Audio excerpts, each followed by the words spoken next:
Կողջունենք ձեզ հարգելի ներկաներ, Աստակ լսարանի սիրելի բարեկամներ։ 89-րդ հանդիպումն է մեր այս եւ մենք այսօր հյուրընկալենք մեր սիրելի դոկտոր Վարուժան, ավասիկովաստը դեղատրեմ, դոկտոր Վարուժան Քեղամյանը, դրկակետ եւ Երևանի Պետական համալսարանի դասախոս։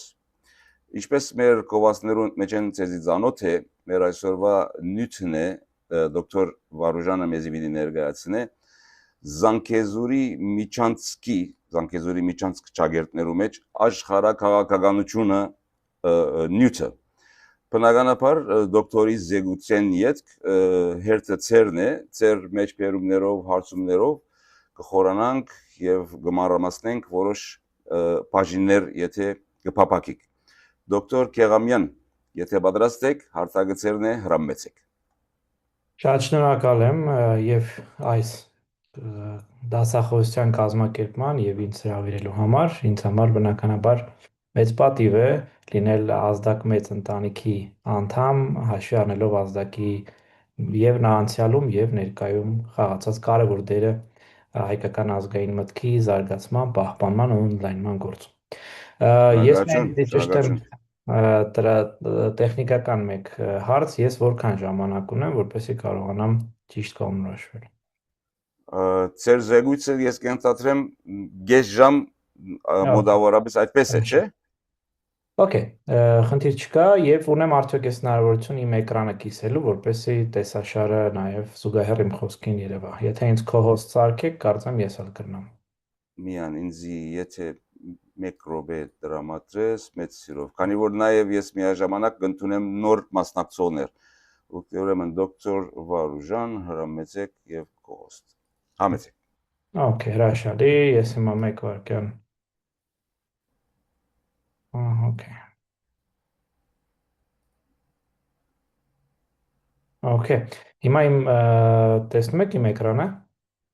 Մի րոպե, կարծեմ, այո, մի րոպե միանստուկ եմ։ Այո, շատ բարի։ Ճիշտ։ Հրաշալի։ Okay, նախ նորից շնորհակալություն եւ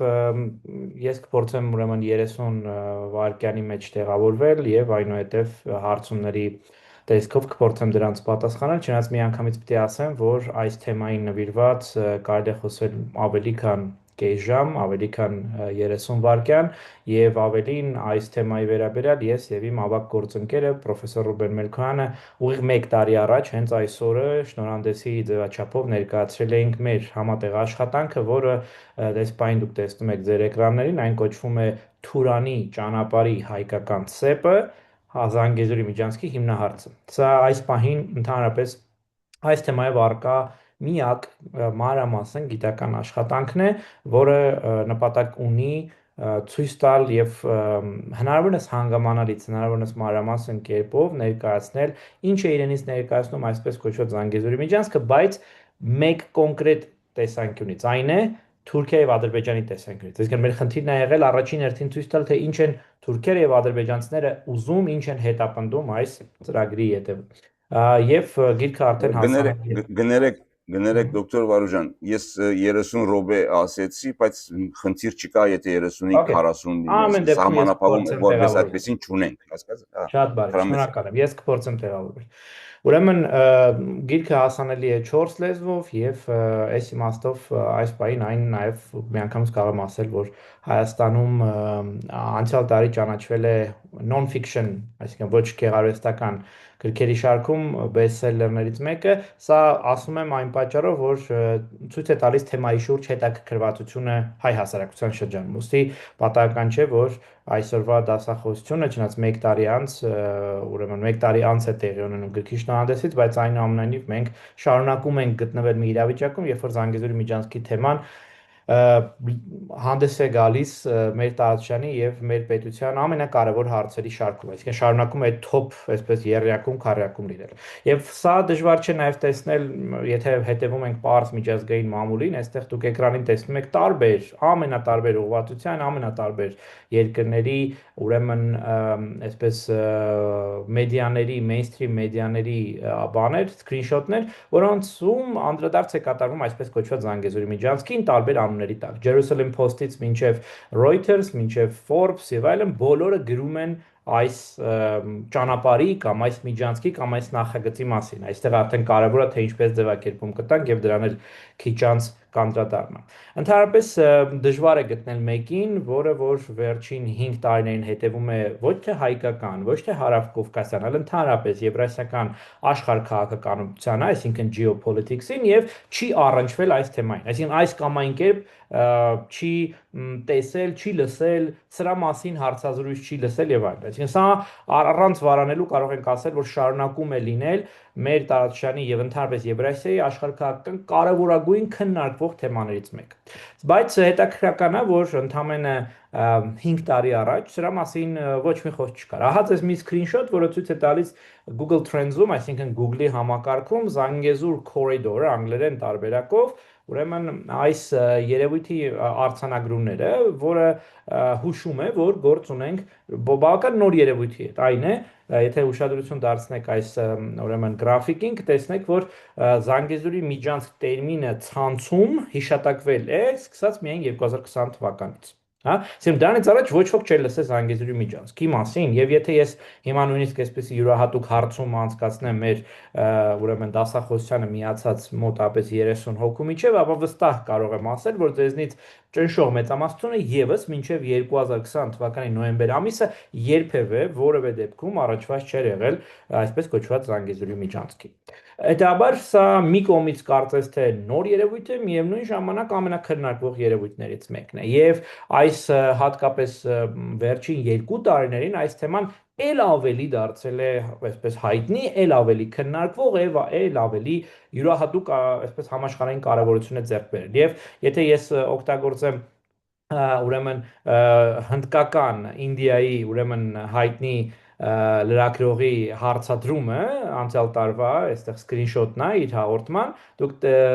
այս հարցադրումը երևի թե շատ-շատերի մոտ կա Հայաստանում եւ Հայաստանից անդին։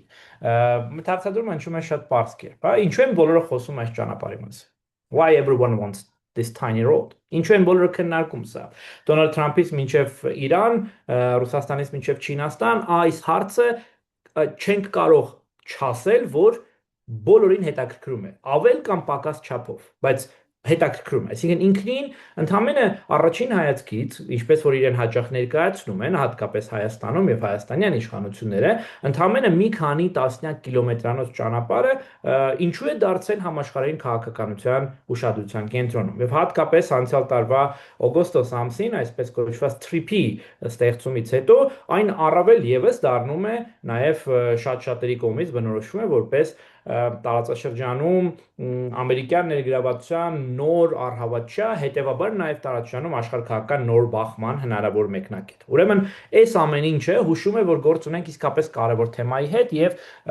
իմ համեստ կարծիքով առաջիկա ամիսներին ընդհանրապես սա լինելու է առավել կարևոր 2-3 թեմաներից մեկը ամբողջ Կովկասում եւ Եվրասիայում։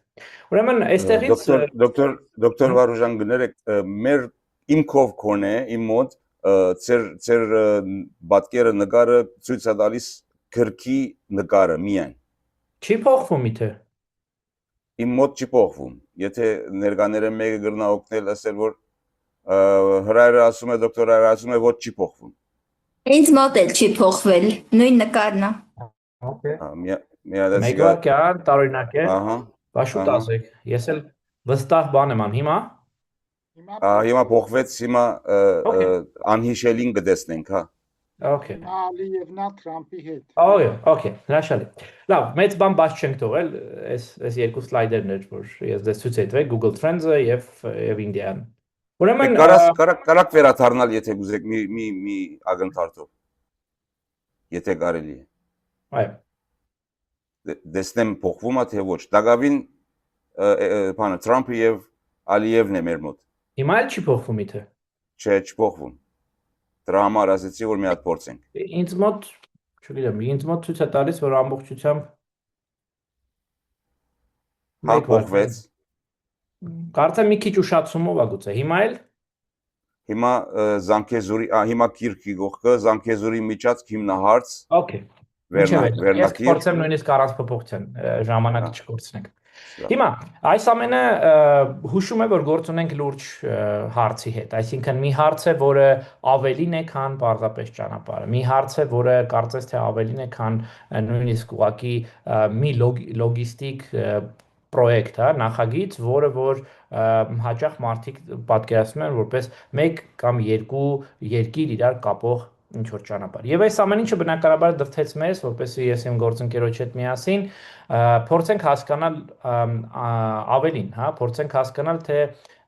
ինչ է թաքնված այսպես կոչված Զանգեզուրի միջանցքի հետևում։ Հատկապես, երբ հաշվի էինք առնում այն պարզ հանգամանքը, որ թեման իսկապես առաջ եկավ 2020 թվականի նոյեմբերի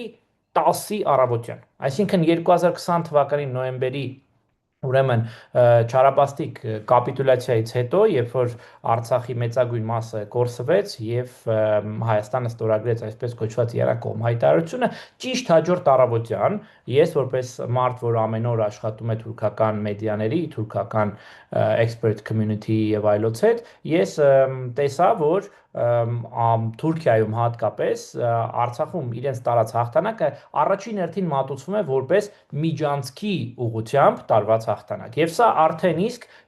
կարևոր ինձ համար այսպես յուրահատուկ նշան էր, որ կարող է մենք գործ ունենք շատ էական մի երևույթի հետ, որը դառնալու է առաջիկա տարիների գլխավոր թեման թուրքական արտաքին քաղաքականությունում դեպի Հարավային Կովկաս։ Եվ այս իմ մտայնությունը, այսինքն այս միտքը իմ մոտ նաև վերահաստատվեց, երբ որ ես հետևում էի հաջորդ օրերին այդ խանդավառության մեջ, թե ինչպես է թուրքական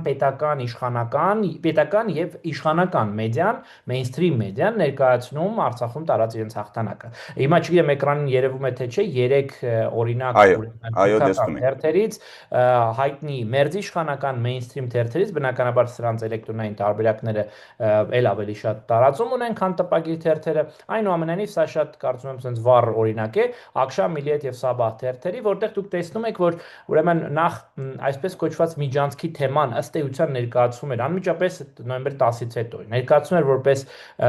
ամենակարևոր թեման այս հաղթանակի մեջ, այսինքն ավելի կարևոր, քան Չակերտներում Ղարաբաղի ազատագրումը, մասնակի կամ Շուշիի ազատագրումը, իրենց ասած Չակերտներում,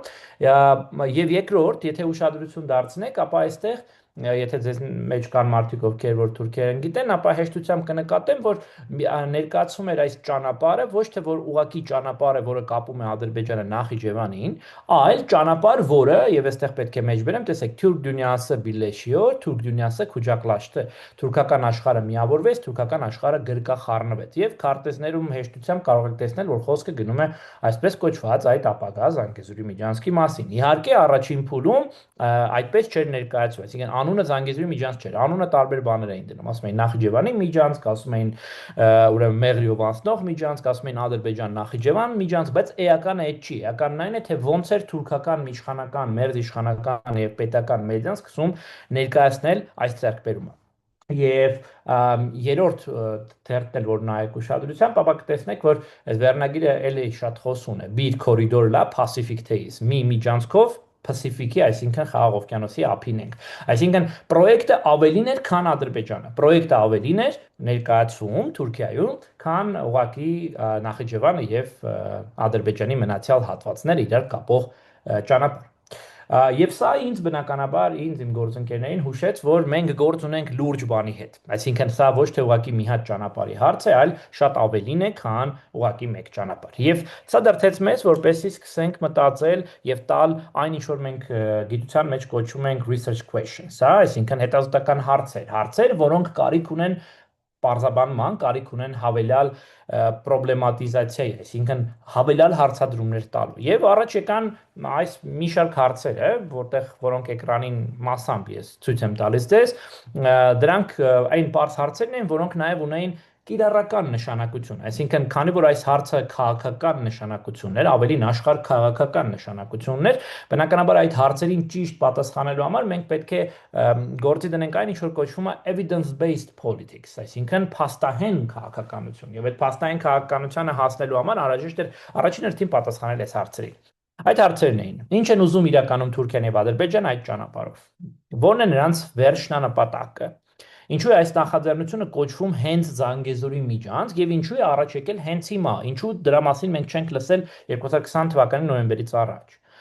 Ինչի են Թուրքիան ու ադրբեջանցիները ուզում հենց այդ մեղրիի հովտով անցնող ճանապարհը եւ չեն համաձայնում այլ տարբերակներին, որոնք իմիջիայլոց ավելի կարճ են եւ ավելի մատչելի, հա, այսինքն խնդիրը միայն Նախիջևանն ու Ադրբեջանի մնացյալ հատվածը իրար կապելն է, ապա շատ ավելի արագ ճանապարհներ կան եւ շատ ավելի հարմար ճանապարհներ կան, բայց ինչի են հենց ուզում հարավային մեղրիի հովտով, Արաքսի հովտով ճանապարհը։ 5-րդ հարցը. Ինչ քաղաքական ու տնտեսական հետևանքներ ունի այն Թուրքիայի եւ Ադրբեջանի համար, Հայաստանի համար, տարածաշրջանի մնացյալ պետությունների համար եւ այլն։ Այսինքն այս հարցը չուներ հստակ պատասխան, այո, եւ կարող եմ առաջընկնելով ասել, որ հիմա էլ չունի։ Որոնք են այս նախաձեռնության աշխարհքաղաքական հետևանքները, geopolitical, այսպես consequences, հա, որոնք են դրանք։ Ինչու այն դարձել աստիճանաբար, ինչու այն վերածվեց մոտապես 2022 թվականից Հայաստանի եւ Ադրբեջանի, ապա նաեւ Հայաստանի եւ Թուրքիայի միջև խաղաղության նախապայմաններից մեկը։ Եվ վերջապես որոնք են Հայաստանի համար ստեղծվող ռիսկերն ու հնարավորությունները այս ճանապարհից։ Սրանք են հարցերն են, որոնք ինձ մոտ առաջին հերթին ծագում են որպես հետազոտող, ապա նաև որպես քաղաքացի, որը կարիք ունի այս հարցերը տալ եւ լսել դրանց հստակ պատասխաններ։ Ցավոք, սկզբից ինչին որ ես ականատես եղա այս հարցի աստիճանական բարձրաձայնումից հետո, պետք է ասեմ, որ առաջիններից մեկն եմ սկսել այս մասին խոսել դեռ 2020 թվականի նոյեմբեր-դեկտեմբերին, աստիճանաբար սկսեցին այս հարցը նախ փորձել լղոզել, հետո ասել, որ նման բան չկա, հետո ասել, որ չէ կա, բայց դա այն չէ, ինչ որ մենք տեսնում ենք։ Հա, դրա համար այս հարցերը հավելյալ կարևորություն են ստանում թե հանրությանը, թե հասարակական տարբեր շերտերին ներկայացնելու տեսանկյունից։ Եվ սկսվեց այն, ինչ որ հետո պիտի դառնար այն հետազոտական աշխատանքը, որը հետո դարձավ գրքի ձևաչափով հասանելի հանրությանը։ Եվ այսպես ուրեմն եկեք փորձենք հասկանալ ինչ է Զանգեզուրի միջանցքը եւ ես կփորձեմ պատասխանել իմ իսկ առաջադրած մի քանի հարցերի, ցավոք ոչ բոլորին, որովհետեւ դրանք հավելյալ իսկապես կարիք ունեն ուրեմն ուսումնասիրության։ Բայց այս պահին ինչ որ գիտենք եւ ինչը որ հնարավոր չէ չնկատել։ Ուրեմն ինչ է այսպես կոչված Զանգեզուրի միջանցքը։ Դա մի տերմին է, որը կիրառվում է ներկայացնելու համար այն ճանապարհային infrastructure-ը, ենթակառուցվածքը, որը պետք է կապի մի կողմից Ադրբեջանի Հանրապետությունը, մյուս կողմից Ադրբեջանի Հանրապետության վերահսկողության ներքո գտնվող Նախիջևանի ինքնավար հանրապետությունը, անցնելով Սյունիքի հարավային գոտիով, հա, մասնապես Մեղրի քաղաքի եւ Արաքսի հովտի երկայնքով։ Ձեզնից կարծում եմ մարդիկ կլինեն, որոնք եղել են այցելել են այդ հատվածը եւ քաջատեղյակ են մոտապես, որ կտորի մասին ենք խոսում։ Ադրբեջանը եւ Թուրքիան Զանգեզուրի միջանցքը մեկնաբանում են որպես անխոչնդոտ ուղիղ տարանցիկ կապ, որը պետք է նպաստի ինչպես Ադրբեջան-Թուրքիա ինտեգրացիային, այնպես էլ ընդհանրապես թուրքական աշխարհի այսպես յուրահատուկ միավորմանը։ Եվ այստեղ դժվար չէ սրա ապացույցները գտնել, բավական է նայել ցանկացած ելույթ Էրդողանի կամ Ալիևի, ել չեմ խոսում մնացյալ պետական պաշտոնյաների, որոնք որ անդրադառնում են այս ճանապարհին եւ ասում են, որ սա իրականում թուրքական աշխարհի միավորման մասին է ասում։ Առաջին հերթին հենց դա են ներկայացնում։ Ուրեմն, եթե նայեք քարտեզին, դարձյալ չգիտեմ որքանով է լավ երևում, կտեսնեք, որ այն առաջ է գալիս այսպես զուգահեռ նրան, երբ մենք կորցնում ենք Արցախի հարավային հատվածների նկատմամբ մեր վերահսկողությունը, այսինքն Արաքսի ամբողջ հովիտը անցնում է ադրբեջանական վերահսկողության ներքո, Նախիջևանը արդեն ադրբեջանական վերահսկողության ներքո է եւ այդ ճանապարհի տրամաբանությունը դառնում է բավական հասկանալի։ Հա, այսինքն տեսեք, ստացվում է, որ եթե նախկինում Ադրբեջանը եւ Թուրքիան իրարից բաժանում էր այսպես Հայաստանի Հանրապետության եւ Արցախի Հանրապետության բավական հաստ 200 կիլոմետրանոց մոտավորապես այսպես կտոր է, այսինքն դա մեծ խոչընդոտ էր, մեծ այսպես յուրահատուկ սեպ էր, ապա հիմա ընդհանրապես ստացվում է, որ 2020 թվականի նոյեմբերից ի վեր ստացվում է, որ բաժանում է ընդհանրապես 40-44 կիլոմետրանոց մի բարակ երիս, հա, խոսքը մասնապես ահա այս կտորի մասին, Արաքսի հովտի մասին է։ Եվ չնայած որ այս թեմայի շուրջ կա անհամար աղմուկ, չնայած այս թեմայի շուրջ կա անհավանական քանակությամբ քննարկում, բայց մեր հետազոտությունը ցույց է տալիս, որ եւ մենք կփորձենք հիմա ես կփորձեմ դա ապացուցել, որ առաջին հերթին մենք գործ ունենք հենց թուրքական նախաձեռնության հետ, այսինքն մնացած խաղացողները, մնացած դերակատարները տարածաշրջանի տեղավորվում կամ դիրքորոշվում են ըստ նրա, թե ինչ են անում Թուրքիան եւ Ադրբեջանը։ Այսինքն իրենք ոչ թե առաջին ջութակն են, այլ առաջին ջութակը Թուրքիան եւ Ադրբեջանն են ու մնացածը խաղում են ըստ այդ խաղի։ դեմ կամ կողմ լինելով, բայց այնուամենայնիվ պետք է նայել թե հենց Թուրքիան եւ Ադրբեջանը ուրեմն ինչ են հետապնդում ուրեմն այս ծրագրի հետեւ։ Եվ սրանց անդրադառնալիս ես ուզում եմ ձեզ համար հիմա նշել 4 հիմնական կետ, հա, 4 հիմնական եզրակացություն, հետո եթե կարիք լինի ավելի մանրամասն դրանք կբացեմ, կներկայացնեմ հարց ու պատասխանի ձևաչափում։ Ուրեմն առաջինը այն է, որ չնայած ինքս էլ ասացի, որ մենք առաջին անգամ Զանգեզուրի միջանցք տերմինին հանդիպում ենք ըստ էության 2020 թվականին, բայց իրականում Զանգեզուրի միջանցք նույնիսկ ոչ թե տերմինը, այլ առավել եւս ծրագիրը չի ծագել 2020 թվականին։ Այն շատ ավելի վաղ փուլում է։ Մեր հետազոտությունները եւ թուրքական արխիվներում, եւ օսմանյան արխիվների հետ, եւ մնացած այլ հնարավոր ձևաչափերում ցույց տվեցին, որ այն ինչ որ այսօր Թուրքիան եւ Ադրբեջանը հասկանում են Զանգեզուրի միջանցքի տակ, այդ գաղափարը ըստ էության ծագել է առնվազն 1910-ական թվականին։ Այսինքն առաջին անգամ գաղափար, որ Կովկասի արևելյան հատվածի մուսուլմանների եւ Օսմանյան կայսրության մեջ պետք է լինի մեկ ընդհանրական սահման Իրանի հյուսիսում, Հայաստանի այսպես ասած հարավում, ծագել է առնվազն 1911-12 թվականներին։ Այսինքն այն ինչ որ մենք կարողացել ենք այդ վկայությունը գտնել։ Հնարավոր է արդյոք դրանից առաջ էլ եղած լինի, գուցե, չնայած մեր փնտրտուքը որևէ բան ցույց տվեց, բայց նույնիսկ այն փաստը, որ արդեն 1910-ական թվականին այս թեմայով Օսմանյան կայսրությունում Օսմանյան ռազմաքաղաքական վերնախավը ունեցել է քննարկումներ, արդեն իսկ հուշում է, որ գործ ունենք ոչ թե նոր բանի հետ, այլ վաղուց մշակված եւ առաջ եկած ծրագրի հետ։ Հետաքրքրական է, որ այն ժամանակ 1910-ականներին այս ճանապարհին, այս հանգույցին, որ իմջերս նաև օգտագործում են հենց կորիդոր բառը, ուրեմն հիմնականում կոչում էին Թուրանի ճանապարհ, հա, Թուրան յոլու թուրքերենով։ Եվ առաջի վկայությունները հենց 1911 թվականից են Թուրան յոլու տարբերակով։ Գաղափարը նորից նույնն էր։ Կապել Օսմանյան կայսրությունը Կովկասի արևելքի թուրք մուսուլմանական, այսինքն ավելի ճիշտ այն ժամանակ գիտեք որ ասում էին թաթարներ, այդ զանգվածի հետ ունենալով ընդհանրական մեկ միասնական սահման հենց հարավային գոտով, ներառելով այն ինչ որ կազմում է Նախիջևանը, Սյունիքը եւ Արցախը։ 1914 թվականին առաջին համաշխարհային պատերազմի մեկնարկից հետո Օսմանյան կայսրությունը տեսնում է հնարավորություն այս ծրագիրը փաստացի իրականություն դարձնելու եւ 1914-18 թվականի 4 տարիների ընթացքում, այդ թվում եւ հայոց ցեղասպանության տարիներին, մենք տեսնում ենք բազմաթիվ վկայություններ Օսմանյան կառավարական փաստաթղթերում, անձնական օրագրերում, գաղափարական նամակներում եւ այլն, ել չեմ խոսում գաղափարական մանիֆեստներում, որտեղ անդրադարձ կա նրան, որ մեզ պետք է ճանապարհ, որը մեզ կապում է Կովկասի արևելքի հետ։ Եվ անունը նորից Թուրանի ճանապարհ։ Բարեբախտաբար այդ ծրագիրը իրականություն չի դառնում լիարժեք կերպով, չնայած փաստացի Նախիջևանը գրավում է նույնիսկ Օսմանյան բանակը գիտեք հասնում է մինչև Բաքու եւ փաստացի հիմնադրում է ադրբեջանական պետությունը, բայց այնուամենայնիվ լիարժեք չի կարողանում այդ միջանցքը, այսինքն այդ գոտին ձևավորել։ Հա, այն բավական խախուտ էր աշխատում, հատկապես Սյունիքի հատվածում։ Եվ պատահական չէ, որ մեզ հասած վկայությունները ցույց են տալիս, որ Օսմանյան կայսրությունը նույնիսկ փորձում էր համոզելով հայկական կողմին, հայկական թույլ կողմին իմիջիայլոց, համոզելով փորձում էր մեկա ստանալ այդ ճանապարհը։ Դրա վառ վկայություններից է 1918 թվականի ամռանը, ուրեմն Օսմանյան կողմի եւ Արամ Մանուկյանի բանակցություններից մի դրվագ 1918 թվականի հունիսի վերջին, երբ որ Արամ Մանուկյանին առաջարկվում է հետեւյալը, այստեղ խնդրում եմ ձեր ուշադրությունը, առաջարկվում է հետեւյալը՝ տալ Օսմանյան բանակին Մեղրիի շրջանի մի քանի գյուղերը եւ խոշոր այդ շրջանը, դրա փոխարեն հայկական կողմին զիջելով որոշ տարածքներ Արցախում։ Այսինքն ի սկզբանե էլ Օսմանյան կողմի համար հասկանալի էր, որ այդ գոտին շատ ավելի կարևոր է, քան Արցախի լեռնային հատվածում հայկական ներկայությունը։ Ինչ պարզ պատճառով, որովհետև եթե այդ գոտում կա Օսմանյան ներկայություն, հայկական պետությունը արդեն իսկ կենսունակ չի կարող լինել, հետեւաբար Արցախում կամ որևէ տեղ ձեռք բերված 1-2 գյուղը դառնում են խոշոր հաշվով անիմաստ։ Բարեբախտաբար Արամ Մանուկյանը չի համաձայնվում այդ տարբերակին եւ ուրեմն ծրագիրը այդպես էլ իրականություն չի դառնում, հատկապես Օսմանյան կայսրության պարտությունից հետո։ 1918-20 թվականներին կարելի է համարել միջանցքի երկրորդ փուլը, դրա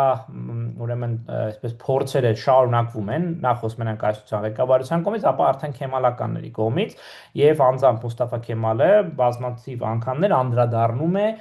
այսպես կոչված Նախիջևանով Ադրբեջանի եղբայրական Ադրբեջանի հետ կապվելու գաղափարին եւ դարձյալ օգտագործվում է նույն տերմինը Թուրանի ճանապարհ, այսինքն Օսմանյան կայսրության շարունակականությունը այս իմաստով ծրագրի շարունակականությունը ապահովում են քեմալականները եւ 1820 թվականին այս թեման եւս արկա է լինում։ Պատահական չէ, որ Օսմանյան բանակները հետևական կերպով նաև նվաճեցին Իգդիրի Սալմաստի շրջանները, այդպիսով հնարավորություն ստանալով այդ գոնե փոքր միջանցք դեպի Նախիջևան ուրեմն գործնականում ապահովել։ Հիմնական դիվանագիտական փուլը այս նախագծի այս ծրագրի սկսվում է 1920-21 թվականներին, այսինքն տևում է 2021 թվականներին, ձեզ բոլորիդ հայտնի Մոսկվայի Կարսի պայմանագրերի կնքման ժամանակ մենք դարձյալ ականատես ենք լինում փորձերի ձևավորելու հենց այդ միջանցքը։ Բարեբախտաբար, ուրեմն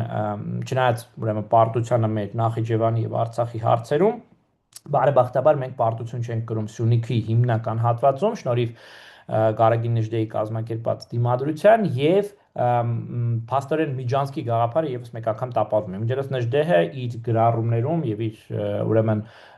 հոդվածներում բազմիցս անդրադառնում է այս Միջանցքի գաղափարին, դրան անդրադառնում է նաեւ կուսակցական մամուլը, այդ թվում ոչ միայն դաշնակցական, այլ նաեւ հնչակյան ուրեմն Փարիզի ուրեմն մամուլում եւս մենք գտել ենք մի քանի օրինակներ, օրինակ Ասթրունի աշխատանքներում, որտեղ ինքը անդրադառնում է այս կորիդորի գաղափարին։ Ես ուզում եմ մի դրվագ այս փուլից պատմել, շատ ծարաբեռնելով ձեզ ուրեմն մանրամասներով, շատ ուրեմն վկայություններ ունենք։ Եկեք նայենք այս քարտեզին, որը շատ վառ կերպով ներկայացնում է ուրեմն այդ Միջանցքի գաղափարի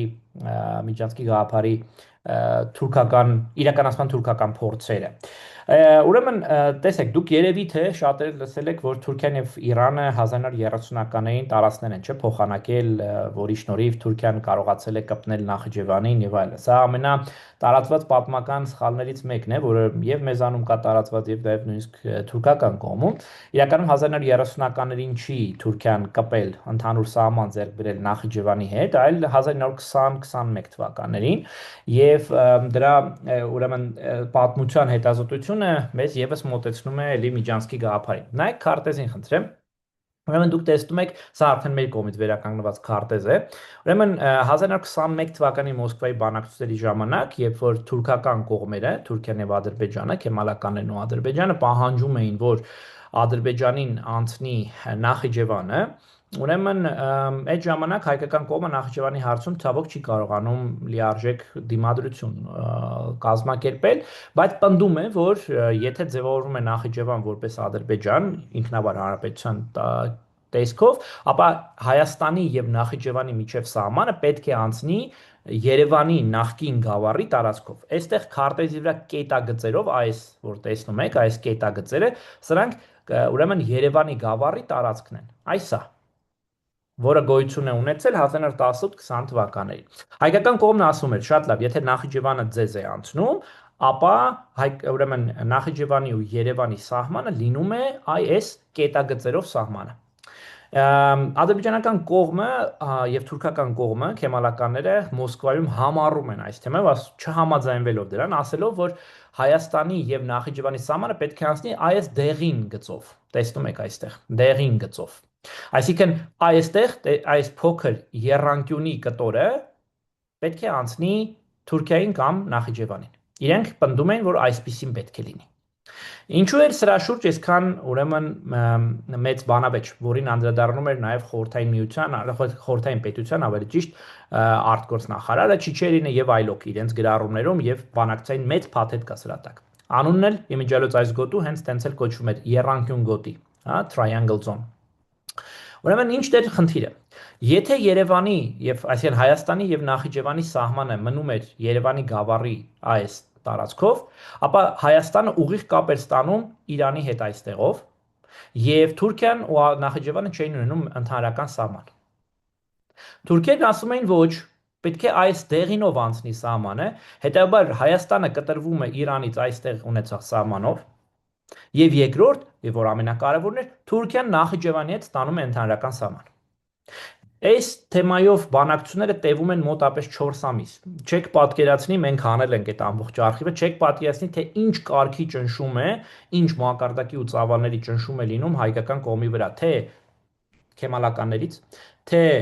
խորհրդայնացած Ադրբեջանից եւ թե նույնիսկ խորհրդային ղեկավարության մի հատվածից։ Ոչ բոլորն էին սրան կողմ, բայց այն թևը, որը կողմեր ի վերջո կարողանում է ճնշել հայկական խորհրդային իշխանություններին եւ մոտապես 1921 թվականի հունիս ամսին հայկական կողմին առաջարկվում է ճակերտներում եմ ասում կոմպրոմիսային տարբերակ, փոխզիջումային տարբերակ, որն է դա լինում։ Ոչ ձեզ, ոչ մեզ, այն է, եկեք ոչ թե անցնի դեղինով կամ այս մի կանաչով, այլ անցնի այս սպիտակ սահմանով, որը այսօրվա Հայաստանի եւ Նախիջևանի սահմանն է։ Հետևաբար, սա ներկայացում էր այս ծրագիրը որպես տենց փոխզիջում, այսինքն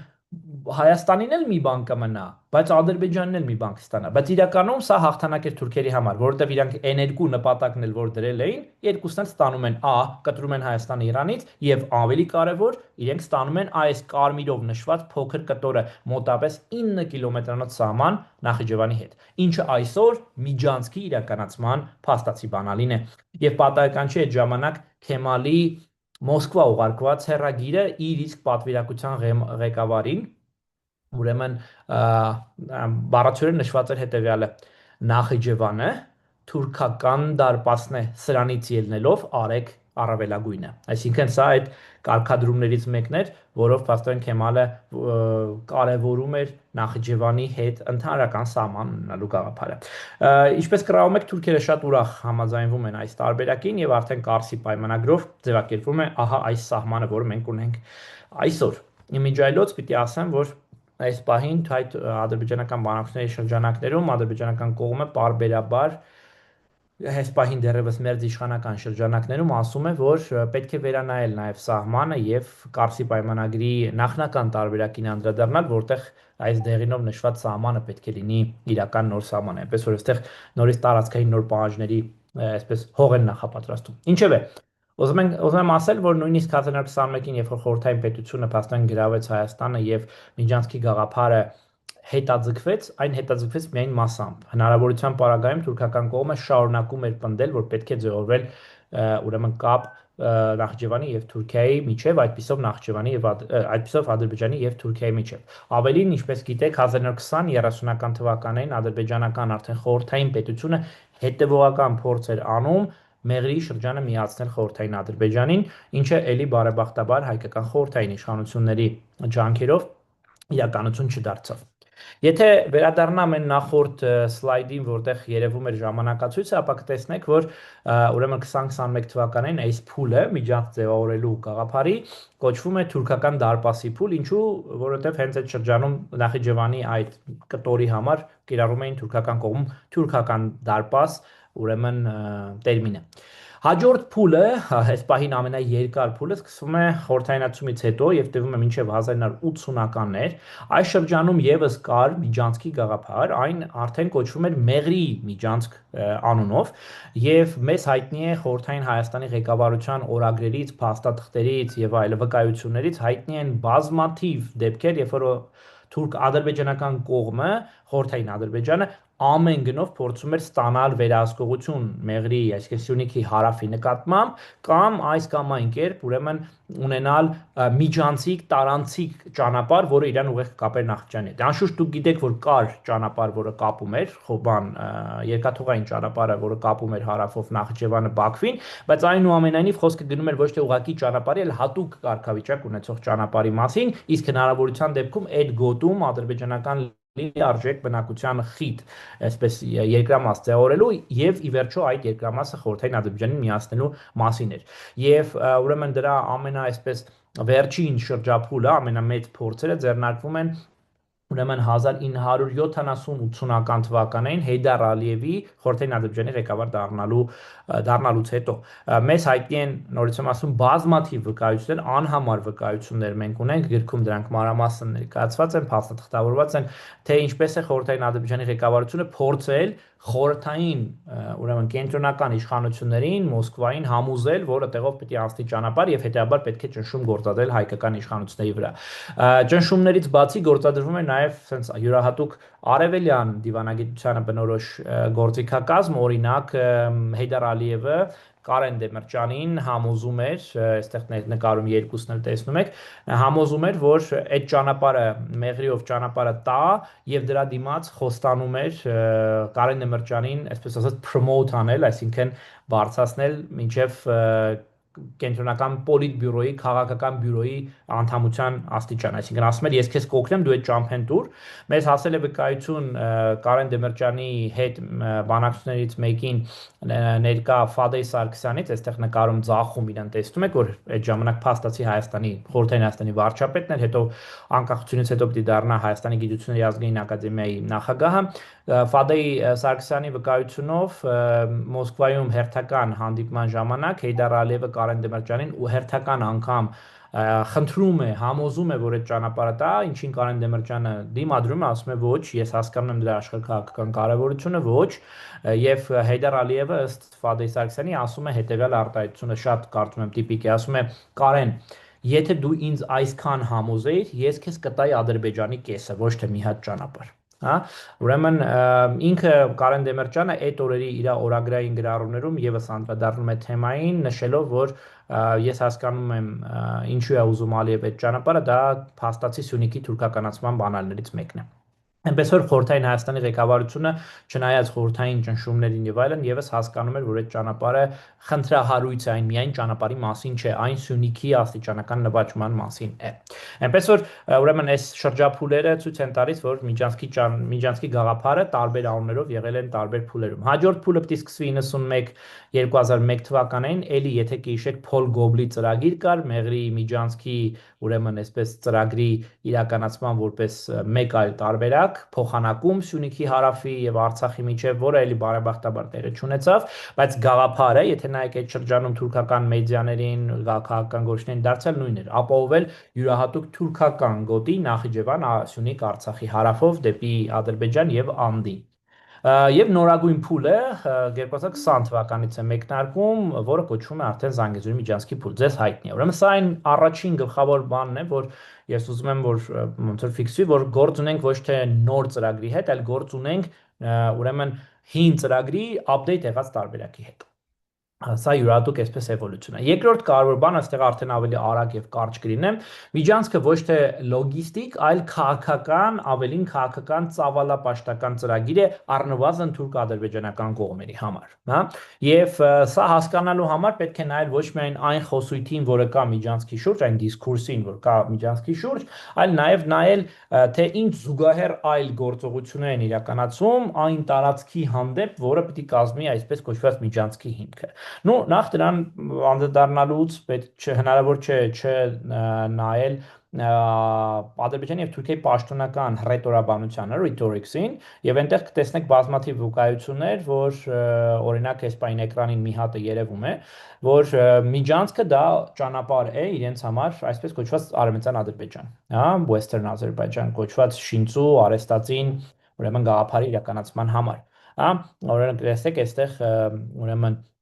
Ալիևը ասում է, որ Միջանցքի բացումը հնարավորություն կտա արևմտյան ադրբեջանցիներին վերադառնալ իրենց պատմական հողերը։ Ну, այստեղ կարծում եմ այս լսանին իմաստ չունի ասելու, որ Ադրբեջանում արևմտյան Ադրբեջան ասելով ինչ են հասկանում։ Բայց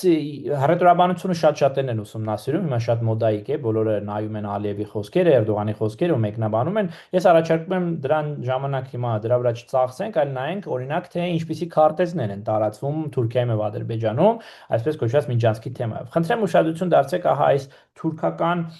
մեդիաներում ամենատարածված դերևս քարտեզն է, այսպես կոչված Միջանցքի, եւ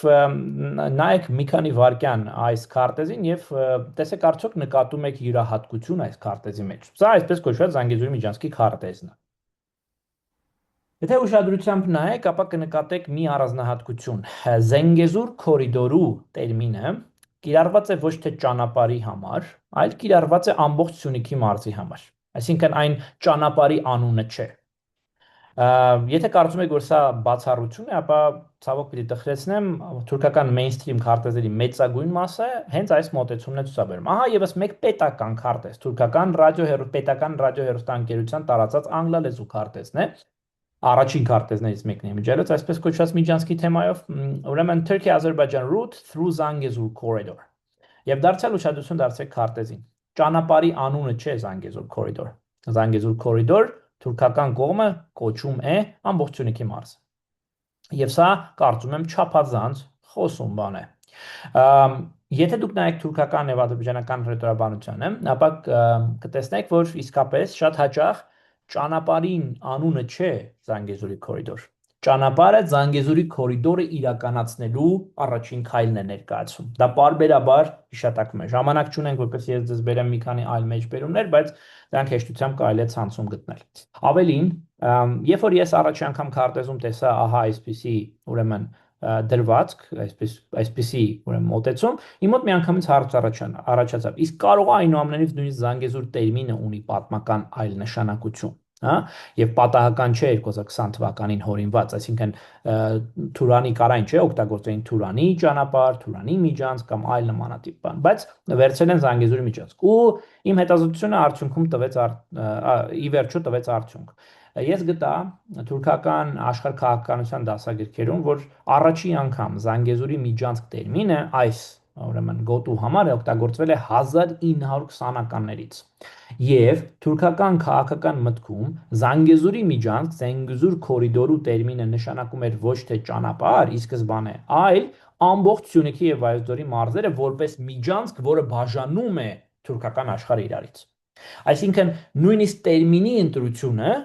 ունի իր մեջ որոշակի ծավալապաշտական ուրեմն նկատառում, այսինքն թուրքական քաղաքական մտքում այն ունի բոլորովին այլ նշանակություն, քան միայն ուղղակի լոգիստիկ կապ, լոգիստիկ ճանապարհ։ Եվ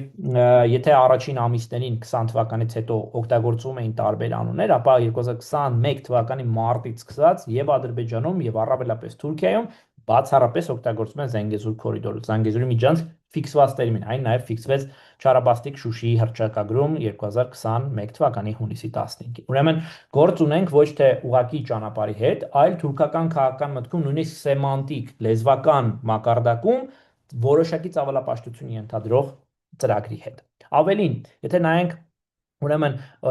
իր տարբեր կողմերին, տարբեր դրսևորումներին այս տեսանկյունից արդեն կտեսնենք, որ իրականում Թուրքիան եւ Ադրբեջանը հետևական քայլեր են իրականացնում Սյունիքի հանդեպ փաստացի նվազագույն ազդեցության գոտու ձևավորման համար։ Հետեւաբար միջանցքը ունի տարբեր բաղադրիչներ, այն միայն այդ ճանապարհը չէ։ Եվ այդ բաղադրիչների շարքում ես առաջարկում եմ ձեզ նայել ուրեմն 2-3 հանգամանքի։ Առաջինը, որ թուրքական կողմը հրաժարվում է բոլոր այլ միջանցքային կամ ճանապարհային հանգույցներից, ասում է, որ դրանք այո, սենց թե նենց կտակ, բայց մեզ համար առաջնայինը ահա այս մեղրու գոտով անցնող ճանապարհն է։ Դա պատահական չէ, որովհետև եւ այն նախորդ շրջափուլերում, այդ Թուրանի ճանապարհի ժամանակներում եւ սովետական շրջանում եւ հիմա եւս թուրքական ադրբեջանական կողմին հետաքրում է հենց այդ հարավային ճանապարհը։ Այն առավել հարմարն է, այն միևնույն ժամանակ տալիս է ուրեմն հնարավորություն մոտ լինել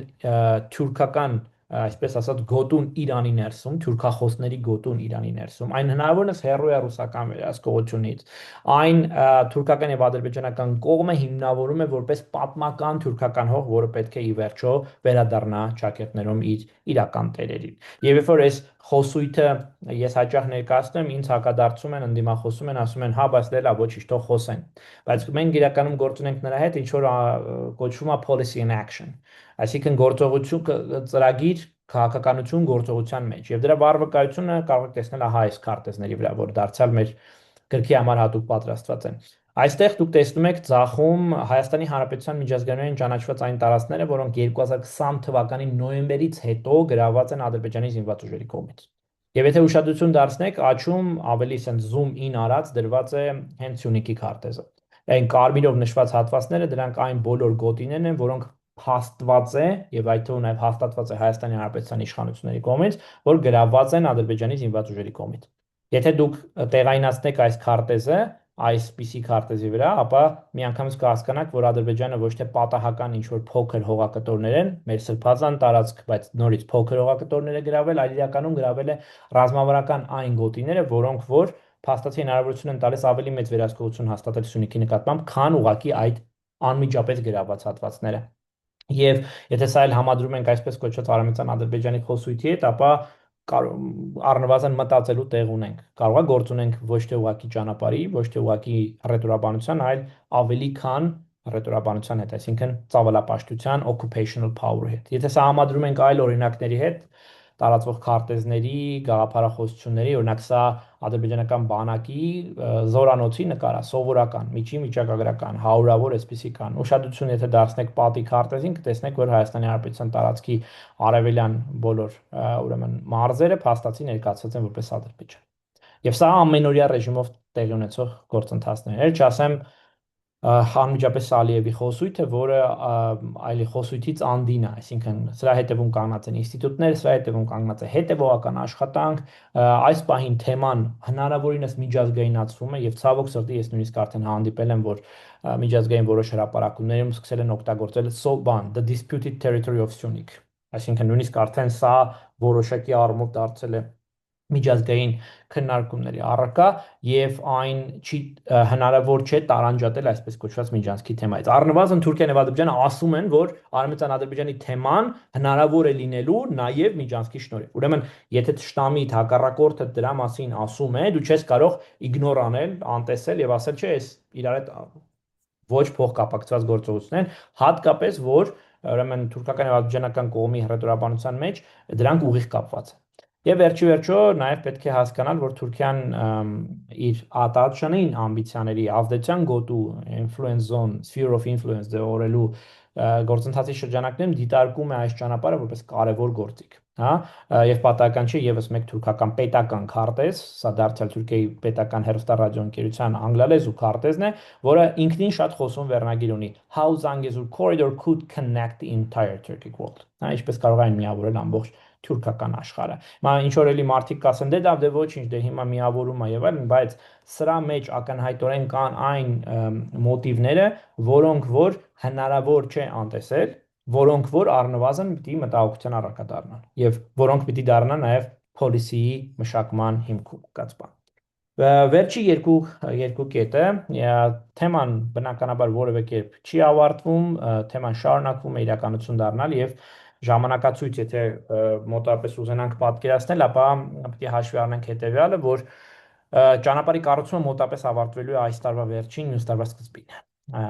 մինչև Հայաստանի Հանրապետության սահմանը։ Եվ իմ կարծիքով ճնշումը Հայաստանի Հանրապետության վրա այս թեմայով կրկնակի մեծանալու է, երբ որ ճանապարհային շինարարական աշխատանքները հասնեն այդ փուլի ավարտին։ Այսինքն դրանից հետո ել ավելի մեծ ճնշում է գործադրվելու հայկական կողմի վրա։ Իսկ այստեղ շատ բան կախված է Իրանի Ամերիկայի միջև պատերազմից եւ ինչպես ընդհանուր կփոխվի տարածաշրջանային ճարտարապետությունը անվտանգության, բայց այնուամենայնիվ այն որ մենք տեսնում ենք, որ երկու կողմում էլ հետեւողական այս ուղղությամբ կա աշխատանք, թուրքերն էլ իրենց հերթին կառուցում են Կարս Նախիջևան երկաթուղին, սա խոսում է այն մասին, որ Բաքվում եւ Անկարայում շատ լուրջ են տրամադրված այս ծրագրի շուրջ այն պետական քաղաքականության մի մասը։ Եվ վերջապես ես տեսնում եմ ցավոք, հա, եւ ասեմ, որ սա ինչպես կրավում եք նաեւ աշխարհքաղաքական բախման հնարավոր կետերից մեկն է, սա միայն իմ կարծիքը չի, Carnegie-ից մինչեւ ուրեմն Chatham House բոլոր տեղերի քննարկումներին եթե հետևեք, տեսնեք, որ շատ-շատերը նշում են, կապ չունի որ դիրքորոշման կողմնակից են, բայց շատ-շատերը նշում են, որ Զանգեզուրի Միջանցքի թեման տարածաշրջանային նոր բախման, էսկալացիայի ամենահնարավոր թեժ կետերից մեկն է։ Հետաբար այս թեման ոչ միտեղ չի գնում, այս թեման շարունակելու է լինել, կապ չունի անունը ինչա, թրիփա թե ինչ, իմիջիայլոց Թուրքիայում եւ Ադրբեջանում թրիփ չեն օգտագործում, ասում են թրիփ, որը նույնն է ինչ որ Զանգեզուրի Միջանցքը։ Այս թեման դառնալու է առաջիկա ամիսների, շարունակելու է լինել առաջիկա ամիսների գլխավոր աշխարհքաղաքական թեմաներից մեկը։ Եվ վերջապես ես շատ հաճախ, երբ որ ելույթ եմ անում այս թեմայով, ինձ հարցնում են, դե ոնց են կանգնացնելու, եթե հատկապես դրա ետևում կա ծավալապաշտություն եւ կա մոտեցում, որը ենթադրում է հայկական նոր տարածքների նկատմամբ թուրքական վերահսկողության հաստատում։ Պատմությունը ցույց է տալիս, որ Միջանցքի այդ գաղափարը հնարավոր է կանգնացնել։ Այսինքն ճանապարհ, այո, բայց Միջանցք կամ այն ինչ որ Միջանցքի տակ թուրքերը հասկանում են, դա չափազանց վտանգավոր է եւ հայկական պատմության վերջին միայն 100-ամյակում մենք ունենք առնվազն 3 դեպք, երբ որ հայկական պետությունը եւ հայկական պետությունը ներկայացնողները կարողացել են դա կասեցնել այն տարբերակով, որ ուզում էին թուրքերը։ Մեկը Գարեգին Նեժդեի պայքարն է 1919-1921 թվականին, որը նաև փաստորեն այդ միջազգային տրամաբանության դեմ էր, ինչի նորից եմ ասում, ինքը անձամբ Նեժդեը 1920-ականների բազմաթիվ նամակներում ու հոդվածներում անդրադառնում է։ Խորհրդային Հայաստանի ղեկավարության հետևողական պայքարն է այս թեմայով, այստեղ կենտրոնում տեսնում եք նորից Ֆադեյ Սարգսյանին, որը եղել է այն մարդկանցից մեկը, որ նույնիսկ անձնական նկատողության հաշվին այսինքն իրեն նկատողություն են տվել կուսակցությունից հեռացնելու սպառնալիքով կանգնացրել է Միջանցքի թեման եւ բնականաբար Արցախյան առաջին ուրեմն պատերազմը, որի ժամանակ եւս փաստորեն մենք ակամա անկախ մեզնից ելի Միջանցքի թեման կանգնացրել էինք։ Հետեւաբար նույնիսկ փոքր ռեսուրսներով այդ Միջանցքի թեման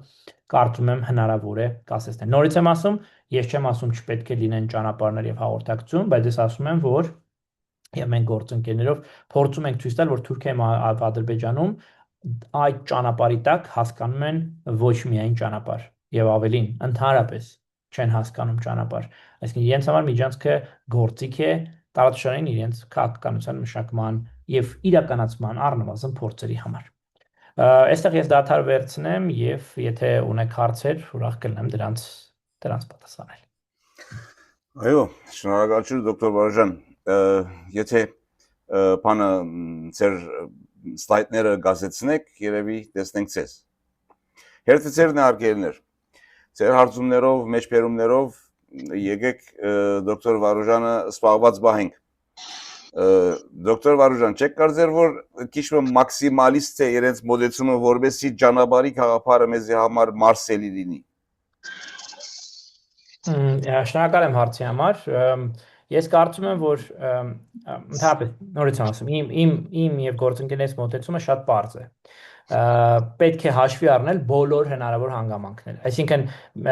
չընկնել ծայրահեղության մեջ, մի կողմից ասել, որ ոչ մի ճանապարհ, ոչ մի բաներ չպետք է տալ, պիտի փակված մնալ, ոչ, դրա մասին խոսք չկա, բայց միևնույն ժամանակ չպետք է ընկնել մյուս ծայրահեղության մեջ, ասելով, որ որևէ խնդիր, որևէ արտառոց բան, որևէ վտանգ, որևէ սպառնալիք չկա։ Այսինքն հնարավոր չէ չնկատել այս մնացած ասածները։ Դրա համար ուրեմն արձանագրել, տեսնել եւ աշխատել այն ուղղությամբ, որ չեզոքացնել այս սպառնալիքները անհրաժեշտ է։ Ինչով է արդյոք թուրքական կողմի մոտեցումը մաքսիմալիստական է, առավելապաշտական է, ինչպես հայերենում ասում ենք։ Այո, բայց դրանից որևէ մի բան չի փոխվում։ Այսինքն ճանապարհը ունես, եթե հետո կարողանում ես նաև առաջ մղել այսպես կոչված արևմտյան ադրբեջանցիների թեման, եթե հետո կարողանում ես օրինակ այդտեղ ունենալ հատուկ կարգավիճակ ունեցող ճանապարհ, ապա դա արդեն իսկ ինքնին նախադեպ է, որ հետո այլ ավելի հարմար պայմաններում ասես գիտեք ինչ կա, օրինակ ես ուզում եմ, որ այնտեղ լինի ոչ թե ամերիկյան ընկերություն, որը վերահսկում է այդ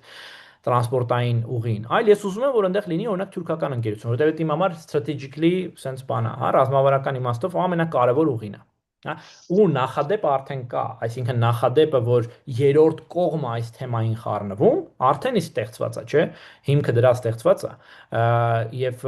արդյոք դա թուրքերի ուզածներ, ոչ, իրանք կուզեին, որ հենց իրանք լինեին վերահսկողը, բայց եթե այս փուլում կարող ես նախադեպը ստեղծել, փոքր քայլն անել, հետագայում եւս մեկ քայլ անելու համար, առաջ, ճիշտ եռանկյուն գոտու պես, հա, ապա ինչու չանել։ Հետեւաբար նորից եմ ասում, չտեսնել հնարավոր սպառնալիքները եւ ընկնել այն ինչ որ մենք կոչում ենք բան, հա, wishful thinking։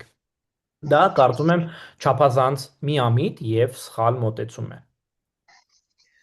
Հասկանալի է։ Շնորհակալություն։ Բարոն Փակրած,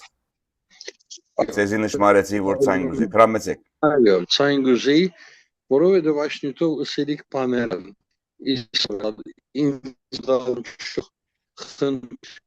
Ես լավ չեմ։ Ես չեմ լսում լավ։ Բարոն Փակրած, ձեր ցայնը այսպես ընդհանումներու մեջ է։ Եթե երևի քիչ Բաց է միկրոֆոնը բաց է։ Ինտերնետի գաբի խնդիր է գենթադրեմ։ Եթե ձեր մոբայլը մի քիչ այսպես աճ ցախ բան մնեք, երևի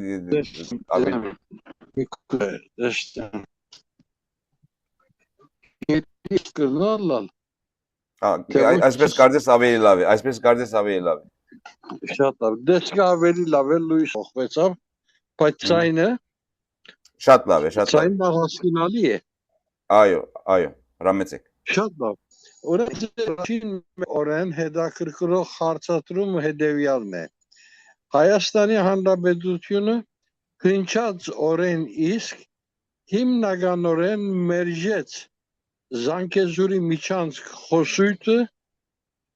բայց շատ յուրին համերբեցավ թրիպի ճանապարհ խոսույթին։ Արդյոք այս երկուքի միջև ինչ տարբերություն նկատեցին, որ այդքան հեշտ համերբեցան այս երկրորդ տարբերակին։ Այս անվանափոխումը էական ինչ նշանակություն ունեցավ։ Մեզ համար շատ կարևոր խնդիր է, որ Հայաստանի արտերկրի հետ կարևոր սահմաններն մեկը Իրանի սահմանն է։ Մենք արդյոք թրիպի ճարի իրականացնեն ետ Իրան հետ կարենանք շարունակել այդ հարաբերություն սահմանից վերջնալու հարաբերությունը։ Վերջապես, երբ որ Ադրբեջանի կամ Թուրքիայի հայրեններով թուժավարով արդյոք բախմը գրնանք հարցումը տներ մեր մտքի մեջ, որ չլա, որ Թրամփը ինքը դարձյալ թուրք մը եղած լա։ Որովհետև Թուրքալը միայն թուրքի մտայնության խնդիր է։ Ես այսօր գխորիմ, որ Թրամփն հավանաբար թուրք մն է, մտայնությունով։ Մաքրու վրա հյուսած իր քաղաքականությամբ եւ անքաղաքականությունով, բայց ըստ երևույթի մեր վարչապետին համար այդ բոլորը անդեսելու արժանի նյութերեն ընդհանրակը իր արևմտամետ գեցվածքով շատ թյուրին կհամագեր Թրամփի քաղաքապարներում առաջներում նույնիսկ վերականգնելու համար թևանցուկ կգալե Թրամփի, Նեթանյահուի եւ Էրդողանի հետ։ Գիտեք, այդ առումով գոչը ըրավ, իբրև թե կոալիցիոն հիմնեցին, թաշինք հիմնեցին, որում մեջ մեր վարչապետն մենք խանդավառությամբ, ոգևորությամբ առաջի բահեն իսկ մասնակցեցավ այդ հրավերին գոչին ընտարաչեց։ Այս բոլորը ինձ իսկապես մտահոգություն տվող բաներ են։ Հետո դոկտոր Վարուժանը իր ելույթին մեջ զանցարավ ուրիշ երևույթը 1990-ականներուն դակավին Թուրքիո քաղաքական շրջանակներու մեջ Զանգեզուրի միջանց խոսույթը դարձյալ օրակարգի եկավ, այս անգամ նոր ժամանակներու քաղաքական կորձիչիմը Բյուլենդ Էջևիտի բերնեն։ Բյուլենդ Էջևիտն այդ խոսույթը արդասանեց, բայց օրվա պայմաններում մեջ արձագանք չկտավ ոչ Թուրքիո մեջ, ոչ ալ Հայաստանի մեջ։ Բայց ըսած գտնվեցավ, առաջարկեց, որ մեզի այսպես ջամփամը պետք է Զանգեզուրի կորիդորի միջոցով։ Այո, Թուրանը երազանք մնե Թուրքերու համար, ոնց որ մեզ հայերուս համար ծովից ծով Հայաստանի սնամեջ երազանքը, ժողովուրդներ այդպիսի ֆոլկլոր երազանքներ գոնեն, բայց իրականություն այն է, որ Թուրանը հիմքալ չունի։ Բարձրապես թուրքական կողմն է, որ կգարձե թե դեպի արևելք երթալով պիտի հասնի թուրք աշխարհը, բայց ցանոթ չէ այդ թուրք աշխարհի էության։ Կգարձե թե անունը Թուրքմենստանը լալով, անունը Տաջիկստանը լալով, անունը Ղազախստան, Կիրգիզստանը լալով, adonk թուրքական երկիրներ են, բայց բոլորը ունին իրենց անչափ շահի ակնկալությունները, ունին իրենց հերանեկարները եւ թուրքերու այդ ֆոլկլորիկ երազանքը Թուրանի աշխարհ գառուցելու երազանքը սնամեջ երազանք մնա, բայց այս չնշանակեր, որ վտանգավոր չէ։ Դժբախտաբար վտանգավոր է, որովհետև այդ մեկը յուրացնող լուրջ քաղաքական ուժ կա։ Բարեբախտաբար Հայաստանի մեջ ծովից ծով Հայաստան պիտի հիմնվող չկա։ Ադիգա ուրեմն անվնաս ֆոլկլորիկ երազանք մնա, ինչպես որ ցանկացած հույն գրնա երազել Կոստանդնուպոլիսը դարձյալ նվաճելու մասին։ Երազանքը ամդեх չէ, երազանքը վնասում չի ներկայացնել, բայց Թուրքիո հաշվին կամ Ադրբեջանի հաշվին անոտ վալաբաշտ ռազմավարությունը իսկապես ալ վտանգ են Հայաստանի համար, հայ ժողովրդի համար եւ դարաշրջանի եւ համայն աշխարհի բայց կարծեմ այդ վտանգը ինչի քիչ առաջ ոչ Թրամփին հոգն է ոչ Պուտինին հոգն է ոչ Եվրոմիության at Ursula von Leyenին հոգն է ոչ մեկուն հոգը չէ այսօր իրենց հոգերը ճանապարհներն են միջազգային տրանսպորտն է եթե ճանապարհներն են Փաշինյանը խաղաղության խաչմերուկ գսելով արդեն ճանապարհի կարդես ու հրաբարակած էր Իստանբուլ եկածադեն մանրամասն բացադրեց այդ նպատակը այո ինչ որ դոկտոր Վարուժանն ասավ խնդիրը ճանապարհի խնդիր չէ խնդիրը ծավալելու խնդիր է Հայաստանը դարաշրջանի մեջ մեգուսացնելու խնդիր է Իրան հետ կապը խզելու խնդիր է եւ այո նույն հարցում բոլորիս աչքին առջևն է կամ միտքին մեջն է թե ինչպես դուրս ելալ նման անել են կարծեմ ամենը ճիշտ դուրս ելալու եղանակն ալ վիճակամությունն է հաստատ թիրք բռներն է ոչ ըսելու գիտակցությունը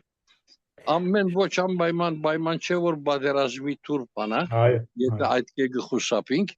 ոչ դիվանագիտությունն իր ոչ ըսելու դարբեր եղանակները գրնա ունենալ եւ Հայաստանը պետք է այդ ոչը դերին կորցածել կգործեմ սա հարցում են ավելի մեկնաբանություն եղավ ներողություն Ընտրեմ շատ լավ շնորհակալություն Ես անդրադառնամ պարոն Բագրատ Էստոկյանի խոսքին պարոն Էստոկյան նախ ուրախ եմ ձեզ լսել ուրեմն շատ հակիրճ անդրադառնամ ձեր ասածներին շնորհակալություն Էջևիթի վերաբերյալ հիշատակման մասին ես ինքս ծանոթ չէի որ Էջևիթն էլ անձամբ սրա մասին խոսել է նուսնականային պիտի նաև ձեզ խնդրեմ եթե կա ինչ որ արխիվային բան ինձ հետ կիսվել սա շատ օգտակար կլինի 90-ներում պետք է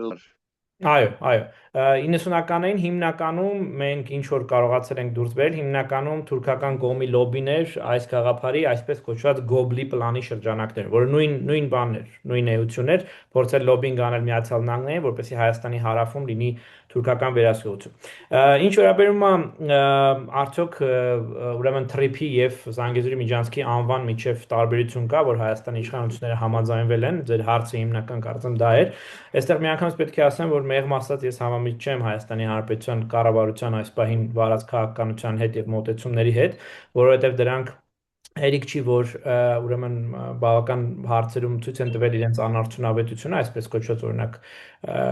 խաղաղության խաչմերուկի հարցում, որ ոչ մեկ այն իրական մասնակիցներից դրան իրական արձագանք չի տալիս, դրա փոխարեն միայն խոսում են Զանգեզուրի միջանցքի մասին եւ այդ միջանցքային տրամաբանությունը միայն դա է առաջ մղում, այլ նաեւ այն պարզ պատճառը, որ ներկայացվում է տեղի ունեցողը բացառապես դրական գույներով եւ նույնիսկ սեփական հանրությանը չի ներկայացում հնարավոր խնդիրները, հնարավոր ռիսկերը, ինչը չափազանց կարևոր է, եթե խոսում ենք ուրեմն էլի փաստահեն քաղաքականության եւ արդյունավետ քաղաքականության մասին։ Էության մեջ մենք տեսել ենք փաստորեն, որ էլի Թուրքիան եւ Ադրբեջանը գաղափարի ծրագրի առաջամարտիկներն են եւ միջազգային մամուլում արկա արտահոսքերը, այդ լիքիչ կոչվածները, եթե կհիշեք անցյալ տարի դեռ, ուրեմն վկայում էին այն մասին, որ թուրքական կողմի մասնապես նախագահի աշխատակազմի գաղափարն է եղել այդ միջանցքի ծրագրում ներգրավել ամերիկյան կողմին ուղիղ կերպով եւ ուրեմն այդ եթե կհիշեք դա 2025-ի մոտապես մայիս ամսին տարածվեց Middle East ուրեմն I պարբերականը գրեց այդ մասին որ թուրքերը լոբինգ են անում Թրամփին որպեսզի ինքը անմիջապես ներգրավի այդ թեմայի մեջ դառնային երրորդ կողմը որ հայերը համաձայնվեն այդ ճանապարհը տալ բայց էլի էության մեջ մենք գործ ունենք փաստորեն թուրքական դրայվի հետ, թուրքական թրիգերի հետ, հա։ Հիմա իսկ ինչ կլինի օրինակ, եթե Թրամփը 2 տարուց նախագահ չլինի, իսկ մենք գիտենք, որ ինքը 2 տարուց նախագահ չի լինելու, հա։ Ինչքանով է ամերիկյան օրինակ տրված երաշխիքները, ինչքանով են դրանք դառնալու կամ պահպան պահպանվելու, ինչքանով են դրանք դառնալու նոր ամերիկյան աշխատակազմի հոգատության առարկա, հա, սա ինքնին արդեն իսկ խնդրահարույց է, որովհետև եթե ամբողջը կառուցումը Թրամփի անձնական, այսպես լեգիտիմության հիմքի վրա, ապա դժվար չի պատկերացնել, որ օրինակ հաջորդ ամերիկյան կառավարությունը ասում է, գիտեք ինչ կա, ես օքեյ եմ, որ իմ NATO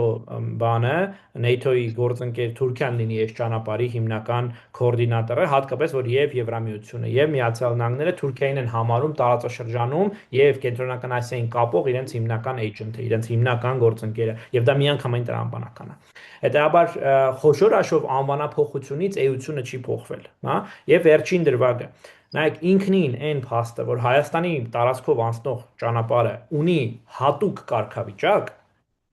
արդեն իսկ իր մեջ պարունակում է նախադեպային վտանգ, այսինքն precedence-ը ինքը, որ հաջորդ փուլերում, ինչպես արդեն նախորդիվ ասացի, հաջորդ փուլերում թուրքական կողմն ասի, գիտեք ինչ կա, ինձ պետքա ուրիշ տեսակի ճանապարհ, ինձ պետքա առավել նոր անվտանգային երաշխիքներ այդ ճանապարհի երկայնքով, որովհետև հայ,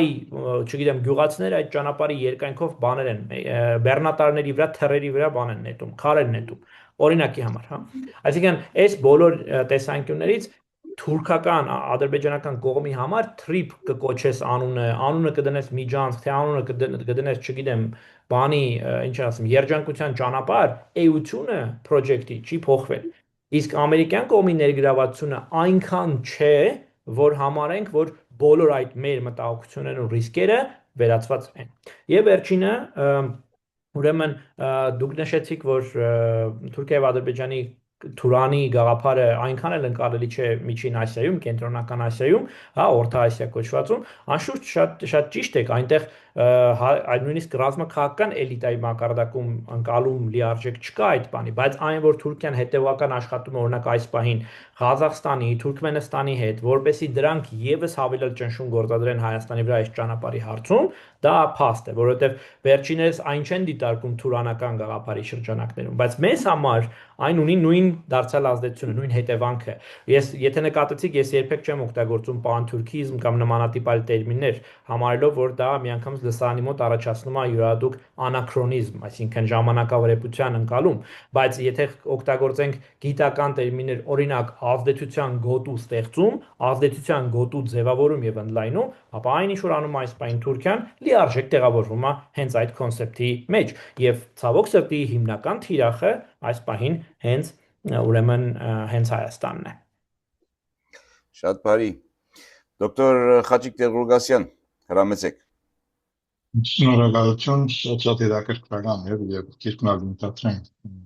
շատ նորություններ պիտի բերե։ Հետևյալ 3 կետեր ունեմ, եթե թույլ կտա։ Առաջինը Կոնե մեր շրջանագի սվիրկայերս, որ 70-ական թվականներում գազམ་ավորվեցան քաղաքական ընդհանուր գործընթացի մեջ, շատ բարձ էր, թե ինչ համար նշել բայկարած էր եւ շատ բարձ էր պանթուրանական ծրագիրը, որ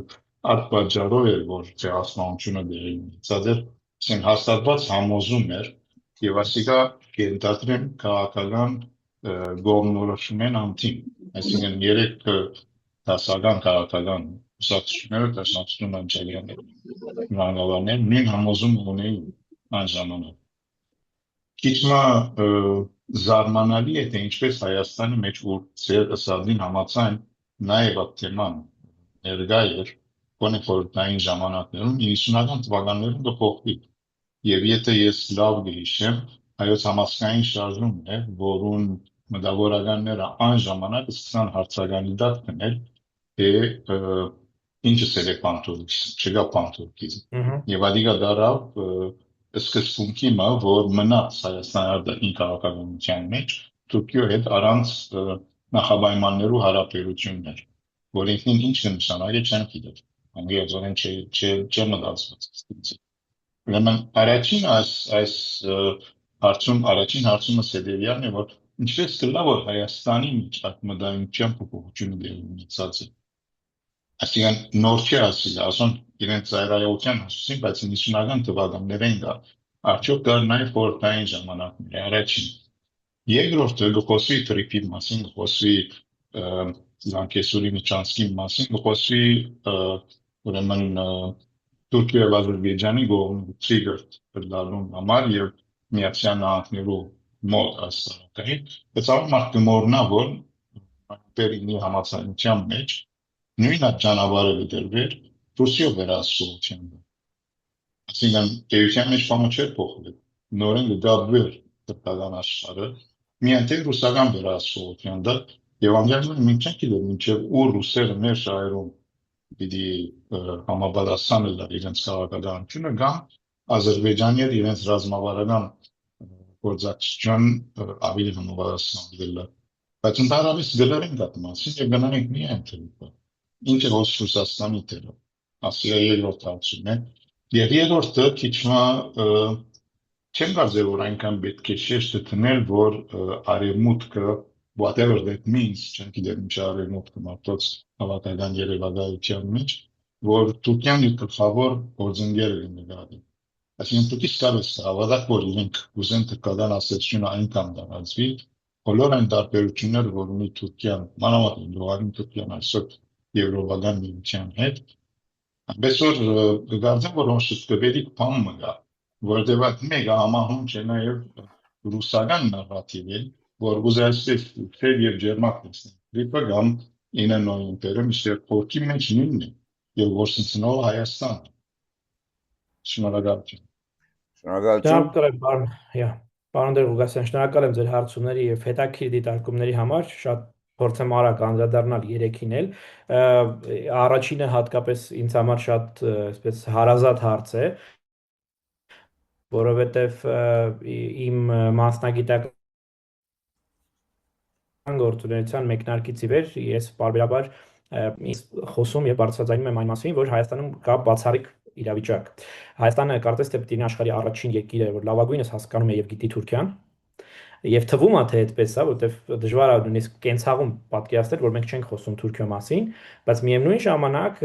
Հայաստանը Թուրքիային ամենաթերագնահատող պետություններից մեկն է իր հասարակությամբ եւ պետական ինստիտուտներով ընդ որում խոսքը այն մասին է որ թուրքական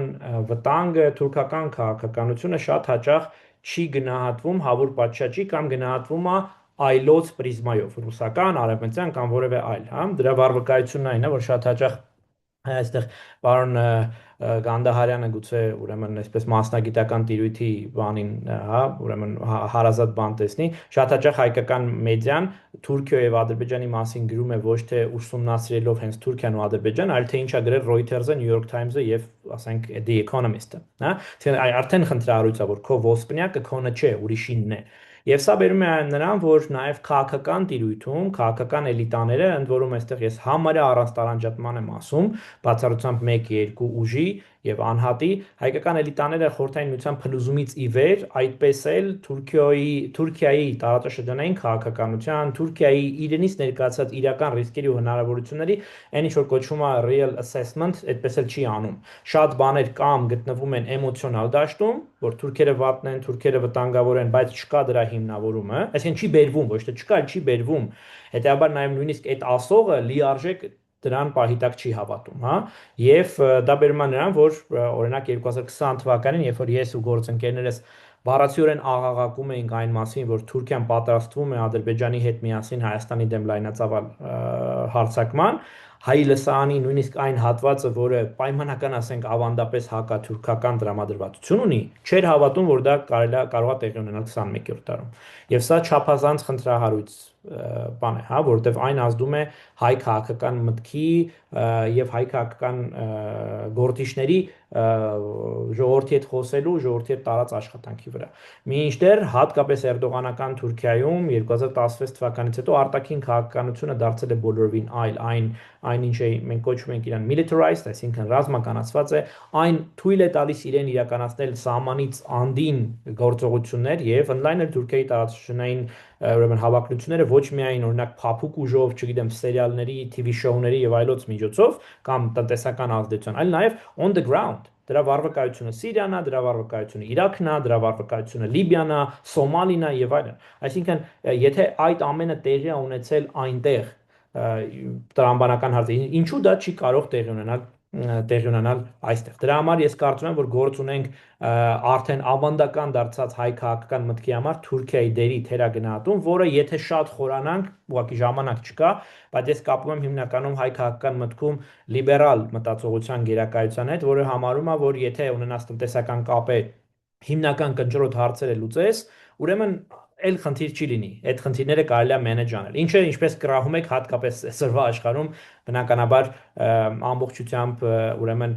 ցույց է տրված, որ այդքան էլ այդպես չէ, մեղմ ասած, շատ մեղմ ասած, հա։ Այստեղ ավելի շատ մենք գործ ունենք հատկապես թուրքական կողմում realist approach-ի հետ, այն ինչ որ միջազգային հարաբերություններում կոչվում է the offensive realism, հա, Ջոն Միշայմեր եւ այլոք։ Բայց այդ նորից ասում, սա շատ ավելի խորքային զրույցի եւ բանի այսպես կարիք ունի, այլ բառերով ասած ժամանակն է որ գրվի, այսինքն նոր Շահան Նաթալի լինի եւ նոր հայերը եւ թուրքերը գիրք գրվի, ցույց տալու ինչ է 21-րդ դարում Հայաստանը եւ Թուրքիան։ Երկրորդ հարցը շատ արագ արդյոք թեմայի մեջ կան ռուսները եւ ինչքանով է սա համապատասխանում իրենց շահերին։ Ես ուրեմն կարծում եմ, որ մենք վերջի 5 տարիներին ունեցել ենք ռուսական կողմի դիրքորոշման փոփոխություն, եթե ի սկզբանե ռուսական կողմը ավելի շատ ասում էր հետեւյալը, որ եթե այդ ճանապարհն անխուսափելի է, եթե Հայաստանը պատրաստվում է այդպիսի ինչ որ ճանապարհ տա, ապա լավ կլինի, որ գոնե այն մեր վերահսկողության ներքո լինի։ Սա այն բաններ, հիմնավորումներ, որով շատ հաճախ նաև իմ ռուս գործընկերները բաց ու փակ զրույցների ժամանակ բան են անում։ Այսինքն, այսպես են մեկնաբանում, ասում են, դա մեկա դուք տալու եք այդ ճամփեն, գոնե այդ ճամփեն մեր վերահսկողության տակ լինի, հա։ Հիմա այդ դիրքորոշումը բարեբախտաբար, նույնիսկ այդ դիրքորոշումը բարեբախտաբար փոփոխվել է եւ վերջի 2-3 տարիներին տարբեր մակարդակներում եւ բաց եւ փակ ես նկատում եմ, որ գործ ունենք այն ընկալման հետ, որ Թուրքիայի հարավային Կովկասում ուժեղացումը, որը կարող է լինել Միջանցքի միջոցով շատ ավելի մեծ խնդիրներ է ստեղծելու, քան հնարավորություններ եւ հատկապես խնդիրներ է ստեղծելու Հյուսիսային Կովկասում, Կենտրոնական Ասիայում եւ այլն, հենց Ռուսաստանի համար, մեր տեսանկյունից չէ։ Հետաբար իմ տպավորությամբ չեմ պնդում, բայց իմ տպավորությամբ մենք գործ ունենք ավելի դիրքորոշման կարծրացում դեմ Միջանցքի այս պահին արկա ձևաչափին, անշուշտ դա նաև պայմանավորված է Միացյալ Նահանգների ներգրավմամբ։ Հիմա Միացյալ Նահանգները թեմայի մեջ են, հետաբար դա առավել եւս չի ընկալվում որպես լավ լուծման տարբերակ։ Սրան եթե գումարում ենք իրանական կոշտ հակազդեցությունը, ստանում ենք այն պատկերը, որ իմ կարծիքով հետաձգում է Միջանցքի իրականացումը նաև hard power-ի միջոցով։ Եվ վերջապես երրորդ հարցը, ինչքանով է Թուրքիան կարելի համարել Միացյալ Նահանգների եւ ընդհանրապես կոլեկտիվ արևմուտքի, դուք շատ լավ նշեցիք, որ ամեն մեկը տարբեր բան է հասկանում արևմուտք ասել, չէ, արևմուտք ասելով, հիմա օրինակ Բուլղարիան արևմուտք է, թե չէ Բալգարիան։ Խոշորաշոբ այո, բայց ինչքանով է սրա մաս, ես կարծում եմ, որ այնուամենայնիվ strategic level-ի վրա, ոչ թե operational level-ի վրա, այսինքն ռազմավարական մակարդակում այնուամենայնիվ Միացյալ Նահանգների հիմնական մտահոգությունը եւ Եվրոմիության հիմնական մտահոգությունը այս տարածաշրջանում ապահովել այլընտրանքային հաղորդակցության ուղիներ, որոնք կտան էներգետիկ ռեսուրսներ Ռուսաստանից եւ Իրանից կախվածությունը թույլատնելու համար։ Խոսքը Կենտրոնական Ասիա, Արևմուտք այդ կապուղու մասին, այն ինչ որ իրենք կոչում են middle corridor, միջին միջանցք, հա։ Հիմա քանի որ իրենց մտահոգությունը գլխավոր այդ middle corridor-ի ձևավորումն է ի հեճուկս, ի հակառակություն Ռուսաստանի եւ Իրանի, այսինքն շրջանցելով Ռուսաստանն ու Իրանը, ապա այդ պարագայում Թուրքիան դառնում է իր աշխարհագրության բերումով լավագույն դաշնակիցը։ Ոչ լավագույնը այլ հավասար պայմաններում, այլ այս իրավիճակում։ Եվ դրա համար ցավոք սրտի օրինակ մենք չենք տեսնում Ադրբեջանի վրա որևէ sanction-ի կիրառում Արցախի հայաթափումից հետո։ Մենք չենք տեսնում Թուրքիայի վրա լիարժեք ճնշում, ճիշտ հակառակը վերջի 2 տարիներին Եվրամիության եւ Միացյալ Նահանգների մի կողմից ու Թուրքիայի մյուս կողմից հարաբերությունները էականորեն մտերմացել են եւ ինչի վառ վկայությունը վերջին NATO-ի սամիթներ, գագաթնաժողովներ, որտեղ թուրքական կողմը փաստացի այսպես մի քանի անգամ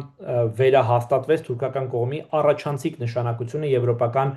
եւ արևմտյան անվտանգության համար, ընդ որում անվտանգություն բառի լայն իմաստով ռազմականից մինչեւ տնտեսական եւ էներգետիկ։ Դրա համար այս պարագայում մետա մակարդակում, այսինքն բարձր մակարդակում, ռազմավարական մակարդակում այնուամենայնիվ Թուրքիան ընկալվում է որպես հիմնական գործընկեր Հարավային Կովկասի, ասենց կներեք կենցաղային բառիս համար Հարավային Կովկասի նայող, այսինքն ասենց վերակացու յուրահատուկ, որովհետև անգլերեն հայտնի բառ կա, չէ, ասում է they are son of a beach but they are our son of a beach։ Հիմա մոտարապես այդ մոտեցումն է։ Դրա համար Trip-ի կամ որևէ այլ նախաձեռնությունների պարագայում այո որոշ տակտիկական տարբերություններ կարող են լինել, բայց ես ռազմավարական մակարդակում տարբերություն չեմ տենում, քանի որ դա համապատասխանում է իրենց մեծ ռազմավարությանը։ Շնորհակալ եմ։ Այո, դոկտոր Բալյան, Հրայր հրամեցեք։ Շնորհակալ եմ Մինաս, շնորհակալ եմ Վարուժան ներկայացած նյութի առնչությամբ։ Գիտեք, երբ որ երկրիմը առաջարկ կներկայացվի այս կամ այն ուրիշ երկրի կողմէ կամ միջազգային համայնքի կողմէ հավաքաբար կարելի է այդ առաջարկին անշուշտ պետք է ամենայն մանրամասնություններով այդ առաջարկը քննել, առավելությունները եւ նեգատիվ պայմանները ճշտել, թե այդ առաջարկը ինչ վտանգներ կներկայացնի երկրին համար եւ այլն եւ այլն։ Ասիմեք ծեր է մոդենալու։ Ուրիշ ծերնագա, որ դժբախտաբար մենք հաջող այդ զուգակի մեջ գտնանք, ոչս էլ առաջարկին, որովհետև որոշ դժվարություններ կան կամ բարդություններ կան առաջարկի մեջ, ամիջապես ոչս էլ եւ ոչի պատճառով կամ գարձր թիրքորոշման պատճառով հավելյալ գորուսներու ենթարկվել։ Ոչս ինք Ղարաբաղի դարբեր առաջարկներուն, օրինակ համար 97-ի առաջարկին, 19-ի առաջարկին Մինսկի գրուպի, ոչս ինք մեր գամքը բարդատրեցինք, բայց ամբողջ Ղարաբաղը գործընծեցինք։ Հիմա Trip-ի բարակայինալ, այո, Trip-ը շատ մեծ վտանգներու թուր կրնապանալ Հայաստանի համար։ Բայց առավելությունները մեկը, որ չմոռնանք այդ մասին խոսիլ, կարծեմ դուք նշեցիք քիչ առաջ հավելյալ խոսակցության ընթացքին, որ Trip-ը նվազագույնը պատերազմի վտանգը, ամիջական պատերազմի վտանգը անցյալ դարվա սկիզբը 25 թվականի սկիզբը նվազագույնը հետաձգեց պատերազմի վտանգը։ Չեմ ասեր ամբողջովին վերցրեց մեջտեղեն, բայց նվազագույնը հետաձգեց հարձակման պատերազմի զենքի ուժով ուրեմն հարավային Սյունիքը գրավելու վտանգը։ Երկրորդ առավելությունը Trip-ի գրնալալ միջանցքի Կենտրոնական Ասիայեն դեպի Եվրոպա միջանցքի մաս կազմելու ուրեմն տնտեսական եւ գեոպոլիտիկ առավելությունները, որ գրնա ներկայացնել Հայաստանի համար։ Գրնա ներկայացնել, պայման չէ։ Այսինքն Փանակցության մաս կգազմե, թե ինչ առավելություններ գրնա Հայաստանը ցերկ բերել այս Trip-ի միջոցով։ Trip-ը ունի, ինչպես որ ասի արդեն, շատ մեծ կներկայացնի շատ մեծ վտանգներ, դժվարություններ, բայց ամենամեծ, ամենակարևոր հարցը Trip-ի բարակային իր մանրամասնություններու բագասն է։ Այսինքն Trip-ը կոնցեպտն է այսօր առանց մանրամասնություններու, կամ շատ քիչ մանրամասնություններով։ Հիմա գրնանք այս Trip-ի առաջարկին հայությունը ընդհանրապես, Հայաստանը ընդհանրապես գրնա ոչսել, մերժել, կամ տանտարեցնել, բանանել, հետաձգել եւ այլն եւ չկործացրել։ Բայց գրնա նաեւ Հայաստանը ասել հա լավ քաղաքարի ասիգա, մտածենք աս մասին, բայց հետեւյալ ամբողջական գազմով հետեւյալ դգարությունները կան, փաստողումները կան այս Trip-ի առաջարկին, որ պետք է ամբողջացվին մեր ուրեմն բանակցություններու միջոցով եւ սկսի այդ ուղղությամբ աշխատել։ Երկու ցեր գա միշտ երբ որ առաջարկ ներկայացվի երկրիմը։ Ես կխորիմ որ Հայաստանը շատ ավելի դեր կգնա հասնի, շատ ավելի առավելություններ կգնա ցեկվի հագարակ բոլոր վտանգներում։ Եթե բանակցության նստի եւ այս մանրամասնությունները փորձե ճշտել, այս մանրամասնությունները փորձե սահմանել եւ սահմանել այնպես որ մեզի ավելի հասուտապեր գրնալ թե քաղաքական թե տնտեսական դեսագետեն Թշպախտաբար մեր բացմության մեջ չերտանք շատ երկար անցյալ 30 տարվա բացմության մեջ մենք այս բանակցային գործընթացի այս ծավալգերբումը չենք յուրացուցած այո կամ ոչ է մեր պատասխանը եւ բնավ այո բայց այս բաները պետք է փոխվին առաջարկի մեջ այս մոդեցումը մենք չենք փորձած սորվիլ եւ կորզատուչան տնել ասկանով ուզեմ գենալ շնորհակալ շատ բարի Շնորհակալ եմ շնորհակալ եմ Պարոն դոկտոր Վարուժ փորձենք հագիրճ պատասխանել քանի դակավին 3 հարց կա Քանի միջանցք չեմ բացել այո ուրեմն անդրադառնամ ձեր ասածներին պարոն Բալյան ուրեմն մի անգամից ասեմ որ այս մեր զրույցը անշուշտ ունի կարիք հավելյալ տեղեկությունների որովհետև թրիփի մասին հնարավորինս գաղտնի են պահում այսինքն կարծես թե լիքը բան են ասում բայց իրականում բազմաթիվ մանրամասներ այդպես էլ հայտնի չեն եւ ցավոք սրտի մենք դրանց մասին իմանում ենք ի վերջո թուրքական կամ ադրբեջանական մամուլից ցավոք սրտի հա ոչ թե հայկական կողմից իմ կարծիքով ձեր հիմնական դիտարկումը վերաբերում էր նրան որ ոչ չպետք է ասել իմ խոսքի ամբողջ էությունն էլ նրա մեջ էր որ ոչ չպետք է ասել իհարկե պետք է նայել հնարավորություններին բայց այս պահին այն ինչ որ կատարվում է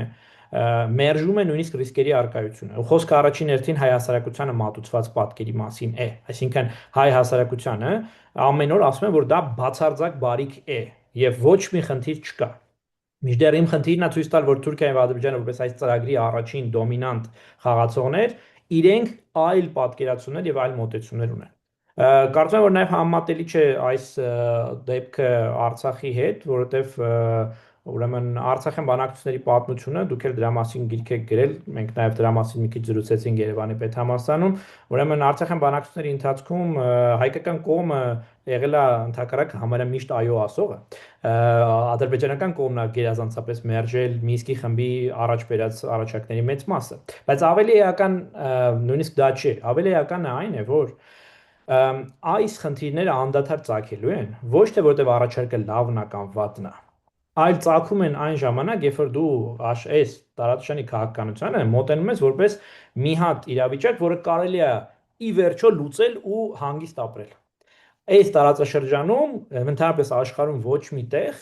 չկա իրավիճակ, երբ որ կարելի է մեկընդմիշտ հարցերը լուծել ու հանգիստ ապրել մտածելով, որ երբեք ոչ մի խնդիր չի ծագելու ու դրա դիմաց անել զիջումներ։ Հիմա այս թրիփի կամ Զանգեզուրի միջանցքի պարագան եւս մեզ հիմնականում սկույց ասում են տենց թեմա չկա, հիմա ասում են որ կա, բայց մենք գտել ենք կոմպրոմիսային լուծում։ Ես ասում եմ, որ եթե հայկական պետությունը չունենա բավական կամք դիմադրելու, ոչ ասելու նաև անհրաժեշտ պարագայում ու ցուցադրելու այն ինչ որ կոչվում է deterrence, այսինքն դիմադրողականությունը չբարձրացնի, անընդհատ թրիփ փաթեթավորմամբ, թե գեղեցիկ, չգիտեմ, հալվայի բանով փաթեթավորմամբ, մեկը քո արժև գալու են սպառնալիքներ։ Դու նույնիսկ աշխարհի ամենալավ փաստաթուղթն էլ ստորագրած լինես, միևնույնն է, եթե դու դրա ետևում ուժ չես դնում, այսինքն ուժ չկա, դիմադրողականություն չկա, ոչ մեկ բան չկա։ Հիմա նույնն էլ Թրիփի պարագան է։ Եվ այստեղ ուզում եմ նաև ասեմ, որ նույնիսկ եթե մի պահ պատկերացնենք, այս չասեցի հավելեմ, էլի, որ նույնիսկ եթե պատկերացնենք, որ ընդհանրապես անվտանգային ռիսկ չկա, այլ մենակ pure economics-ը, pure տենց սիրուն պոպուշ բան է, ապա հաշվարկը, որ արված է, միակ էսպայն արկա հաշվարկ, որ արել է Բաչե Գաբրիելյանը ամերիկյան համալսարանից, տարեկան լավագույն դեպքում, եթե նույնիսկ այդ ճանապարհը ունենա ամբողջ load-ը, այսինքն ամբողջ load-ով լցվի, ինչը հնարավոր չէ, տեսականորեն էլ հնարավոր չէ, բայց նույնիսկ մի պահ պատկերացնենք, որ ամբողջ load-ը եթե լցվի, Trump-ի շնորհիվ Հայաստանի բյուջեն ստանալու է ընդամենը տարեկան առավելագույնը 10-ից 15 միլիոն դոլար ավելցուկ։ 10-ից 15 միլիոն դոլար, հա, այլ որևէ տնտեսական հաշվարկ այս պահին առկա չէ, եթե կա, ուրեմն այն նորա վերջի 2 ամսում ծագել։ Եվ վերջինը, ուրեմն ես չեմ ասել, որ Trump-ը հետաձգել է պատերազմը։ Ես ասում եմ, որ այս պահին այդ պատերազմի հետաձգումը կարծում եմ այդքան էլ մեզնից չի կախված, այլ գերազանցապես կախված է կարծում եմ Իրանի առաջին հերթին Իրանի դիրքորոշումից, հա, Սյունիքի հարցում։ Եվ էական լինելու թե ինչ կլինի այս հիմիկվա պատերազմը։ Վստահ դրանից փոխվելու է եւ Trump-ի ճակատագիրը եւ տարածաշրջանի ընդհանուր ճակատագիրը։ Բայց միևնույն ժամանակ իմ մոտ կա այստեղ ես թույլ տվեք մի քիչ ավելի էմոցիոնալ լինել։ Իմ մոտ կա հետեւյալ զգացողությունը։ Մենք հիմա ոնց որ գտնվենք 1939 թվականի, 38 թվականի Բրիտանիայում, Անգլիայում։ Politics of appeasement ձեզ ծանոթ բան է վստահ եմ կատեգորիա, հա, բանի թշնամուն հագուրդ տալու բան, ցանկություններին հագուրդ տալու մոտեցում։ Այդ հագուրդ տալու մոտեցումը ի վերջո քեզ ստեղծում է մի իրավիճակ, որ դու սենց հա զիջում ես, այսինքն դու հələ որ չես ստանում ինչ որ բան, դու զիջում ես իրավիճակը կայունացնելու համար։ Բայց ինչ որ պահ է գալիս, որ այն ինչ որ կոչվում է strategic depth, քո ռազմավարական խորությունը, այն ուղղակի բացակայում է։ Եվ էլ դու չես կարողանում այլևս դիմադրել։ Այն ինչ որ թուրքական կողմը անում է Հայաստանի հետ եւ մասնապես Սյունիքում, ըստ էության Հայաստանի ռազմավարական խորությունը թույլատնելն է, որը ի վերջո բերելու է նրան, որ դու չկարողանաս այլևս դիմադրել ոչ մի գործիքով, դիպլոմասիից մինչև պատերազմ չկարողանաս դիմադրել։ Դրա համար երբ որ տոտալ բացառում ենք մնացած գործիքակազմերը եւ մենակ առաջնորդվում ենք այն մտքով, որ դե լավ, մի բան էլ զիջենք, պիտի հիշենք, որ դրա նույնիսկ եթե փոքր բան ենք դրա դիմաց ստանում, իրականում մեր ռազմավարական դիրքերը էլ ավելի են թուլանում։ Եվ դա հնարավոր է, եթե դա չի դառնում քո ռազմավարական մտքի կարևորագույն բաներից մեկը, հենասյուներից մեկը, դու հազիչելու ես, նույնիսկ եթե քեզ ամենալավ միջնորդները ամենալավ փաթեթը բերեն։ Հաջորդը մեկը լինելու է այս նախորդից ավելի վատը, հաջորդը մեկը բերելու է նոր կորուստներ։ Շնորհակալ եմ։ Կներեք, զիջողություն չի նշանակեր, փանակցություն appeasement չի նշանակեր։ Դու ասում ամբողջ շատ լավ գիտեմ, դարբեր կոնցեպտներ են։ Իրար չխառնենք ամեն ինչ։ Անշուշտ, ես չեմ ասում իրար խառնենք, ասում եմ, որ դա հիմա ինձ մոտ այդ տպավորությունն է, որ Հայաստանում հենց այդ են անում։ Politics of appeasement-ը, ոչ թե բանակցություն։ Շատ լավ, բարի, շնորհակալություն, պարոն Հակոբ Ասատրյան, համեցեք։ Բարի երկու շնորհակալություն պարոն Վարուժանին հետաքրքիր ներկայացման համար եւ ինձ համար կարևոր մի նյութ կար այս ամբողջ դասախոսության մեջ, զեկուցման մեջ, դա Պոլ Գոբլի ծրագիրն էր, որ ես բախտ եմ ունեցել հենց Գոբլի հետ 1997 թվականին 2 անգամ հարցազրույց վարել այստեղ Պրահայում։ Եվ այն ժամանակ ինքը ասում էր, որ Զանգեզուրի փոխանակման ծրագիրը ինքը ներկայացրել է ոչ թե պարտադիր կերպով եւ ոչ էլ ներկայացնելով ամերիկյան կառավարության տեսակետը, այլ իր տեսակետը, այլ ուղղակի Ադրբեջանին համոզելու համար, որ ինքը համակերպվի Լեռնային Ղարաբաղի Հայաստանի կազմում լինելու հետ։ Դա ընդհանրապես առաջարկ էր, որ պետք էր քննարկման նյութ դառնար, բայց ինքը չէր կարծում, որ այդ առաջարկով կմտնի պատմության մեջ որպես Գոբլի ծրագիր եւ այլն։ Եվ ինքը այն ժամանակ դեռ զգուշացնում էր եւ երկու հարցազրույցներում էլ դա ասել էր, որ որքան ձգձգվի բանակցությունների ընթացքը, քանի Ադրբեջանը հզոր չի, նա օրեցօր հզորանալու է, Հայաստանը տկարանալու է, եւ քանի որ եւ Ռուսաստանը, թեև Ռուսաստանը համարվում է Հայաստանի դաշնակից, այն ժամանակ ամենայն դեպս, եւ Ամերիկան երկուսն էլ շահագրգռված են Ադրբեջանի նավթով եւ գազով։ Եվ դա ամեն կերպ այդ տնտեսական շահագրգռվածությունը գերիշխելու է եւ բերելու է ուժերի անհավասարակշիռ վիճակին։ Ես կուզեի ձեր կարծիքը իմանալ, եթե ինչ որ ձևով համաձայնվեին Պոլ Գոբլի ծրագրին կամ դրա որևէ փոփոխված տարբերակին, հնարավոր է լուծում գտնել, թե ոչ, Եվ երկրորդը հիմա այս բարակամ, երբ որ TRIP-ի խնդիրն է քննարկվում, ասենք ու որոշ ժամանակ հետո Նիկոլ Փաշինյանի իշխանությունից զրկվում է։ Նրա փոխարեն Հայաստանի նոր իշխանությունը ինչ հնարավորություններ կունենա այդ ծրագրի մեջ փոփոխություններ մտցնելու։ Շնորհակալություն։ Շնորհակալ եմ, պարոն Ասատրյան, հետաքրքիր հարցադրումներ եւ վկայության համար, հետաքրքիր է ձեր հարցազրույցը կա on-line, շատ հետաքրքիր կլինի ծանոթանալ, ես ծանոթ եմ Պոլ Գոբլի։ Հարցազրույցը ճիշտ ասած ես իմ արխիվում գտա եւ սա էլ հետաքրքիր է ազդակի հետ կապված։ Ազգ թերթում եմ, ես այն ժամանակ Ազգ թերթի եւ Ազատություն ռադիոկայանի ռուսական ծառայության թղթակիցն էի։ Ազդակ թերթը 1997 թվականի օգոստոսի 27-ին արտատպել է Ազգ թերթից։ Ինչ հետաքրքիր։ Օրինակը ես չունեմ, բայց ազդակինը ունեմ։ Ինչ հետաքրքիր։ Հետաքրքիր կլինի ծանոթանալ։ Օնլայնը չգիտեմ, եթե կա թե չկա, այսինքն արխիվի մեջ կարող է լինի։ Անպայման։ Անպայման։ Պոլ Գոբլի ես ծանոթ եմ իմ գործընկերոջ Սուրեն Սարգսյանի հետ ավելի ուշ շրջանում արված բավական մանրամասն հարցազրույցի տեսքով, որտեղ ինքը, այո, վերահաստատում էր ձեր խոսքը, որ ինքը տենց ուղղակի հորինել էր, տենց հետաքրքիր գաղափար եւ փորձել էր նույնիսկ տենց չերել պնդել, որ դա դառնա իրականություն, բայց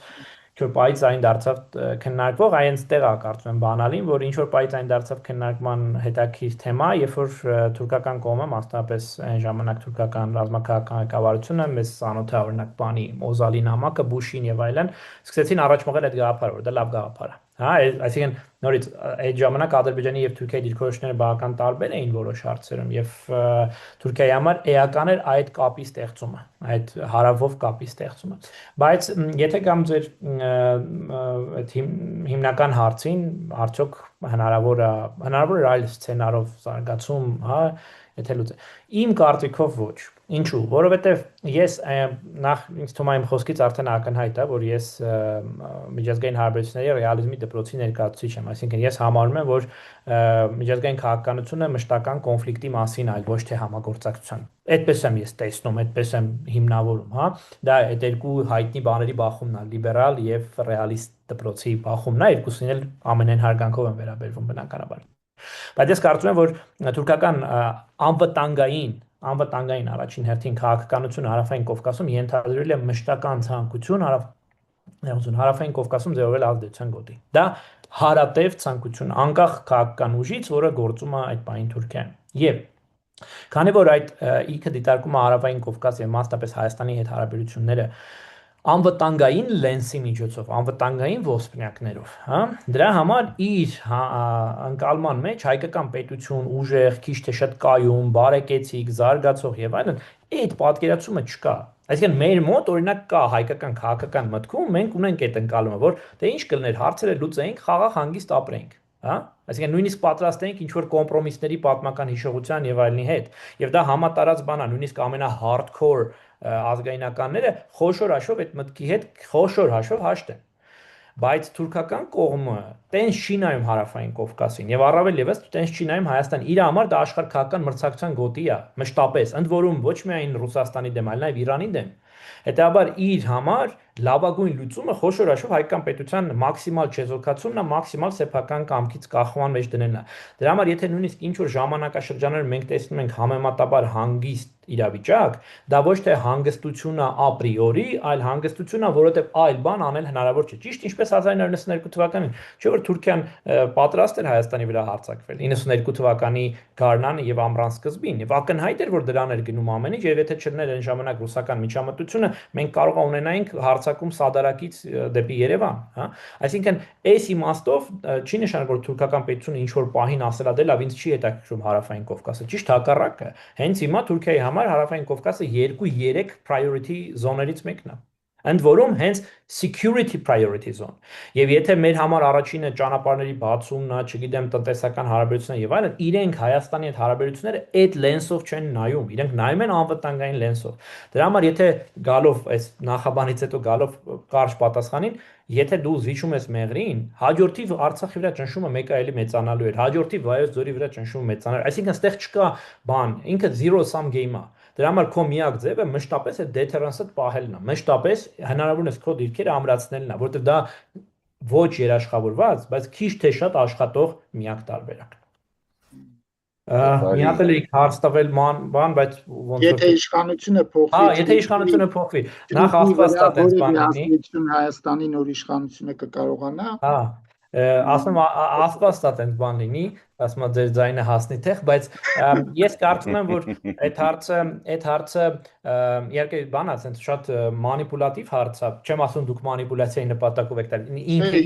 իրենով սկզբունքն եմ ուզում այո, այսինքն ինչքանով մենք կարող ենք միջազգային պայմանագրի մեջ փոփոխություն մտցնել։ Նայեք,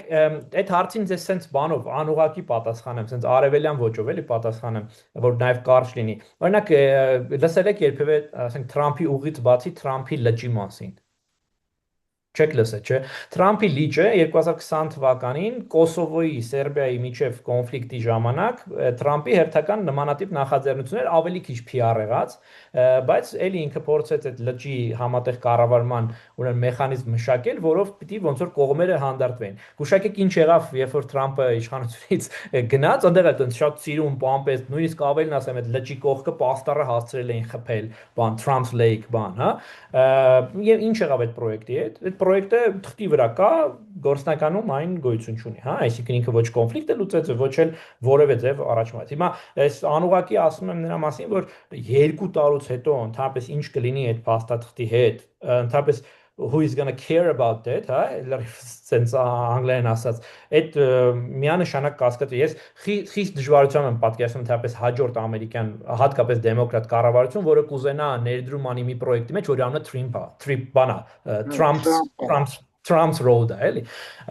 Իսկ արդյոք կան լուծման բանաձև, անշուշտ, եւ դրա առաջին իմ կարծիքով առաջին տեղում սա պիտի ինստիտուտները պատասխանեն, ոչ անհատ Վարուժան Գեղամյանը, բայց ինստիտուցիոնալ առումով առաջին իհարկե գործակցությունը պիտի լինի միանշանակ Իրանի ել ավելի շատ ներգրավումը Սյունիքի անվտանգային ճարտարապետության մեջ։ Լավ բանա թե վատ բանա, այստեղ, այսինքն դուր է գալիս մեզ դա թե ոչ, բայց պետք է իրականության հետ առերեսվել, որ եթե մենք ուզում ենք Սյունիքը մնա հայկական, Իրանի հետ համագործակցությունը հնարավորինս խորքային չունի այլընտրանք։ Զուտ աշխարհագրության բերումով։ Եթե հարևանը լիներ, ասենք Ավստրիան, հա, կասեի Ավստրիայի հետ, հա, կամ չգիտեմ Չեխիան, բայց այդպես չի։ Աշխարհագրությունը շատ կարևոր է այստեղ եւ հնարավոր չէ, ոնց որ տարածաշրջանում հնարավոր չէ իգնոր անել Ռուսաստանին, ինձ չես կարող իգնոր անել, որ քո հարևանը Իրանն է։ Հակառակ դեպքում դու ստանում ես այն ինչ որ ունես այսօր։ Ես ունեմ ուղիղ 5 րոպե ժամանակ, եթե ունենք հարցեր, այդ 5 րոպե։ Արիտ օրիորդ Սիլվա հրամեցեք շատ հագիրճ եւ բարոն Ջամբազյան։ Երկու հարցերը լսենք, յետքը դոկտոր Վարուժան ծեր պատասխանը կլսենք եւ գեզրափակենք։ 5 վարյան ունենք, Սիլվա գես վարյանվա մեջ խդացուր հարցումը դիտեք արելի։ Իրով։ Շնորհակալ եմ դոկտոր Քեղամյանին։ Միայն գմորնանք որ դնդեսական հրյական կորձոնը Սոխոլովը որ ամբողջ գումարը ներառե այս ծրագիրին պետք է մենք այդ ուղղությամբ դերևս ջգուն քաղաքականությունը սվեցավ քիչ առաջ դոկտոր Բալյանը աշխատանք դարվի համոզել արևմուտքը մանավանդ ամերիկան որ ինքն է աս բոլոր աշխատանքը կորձնականացնող աշխատանքի մղողը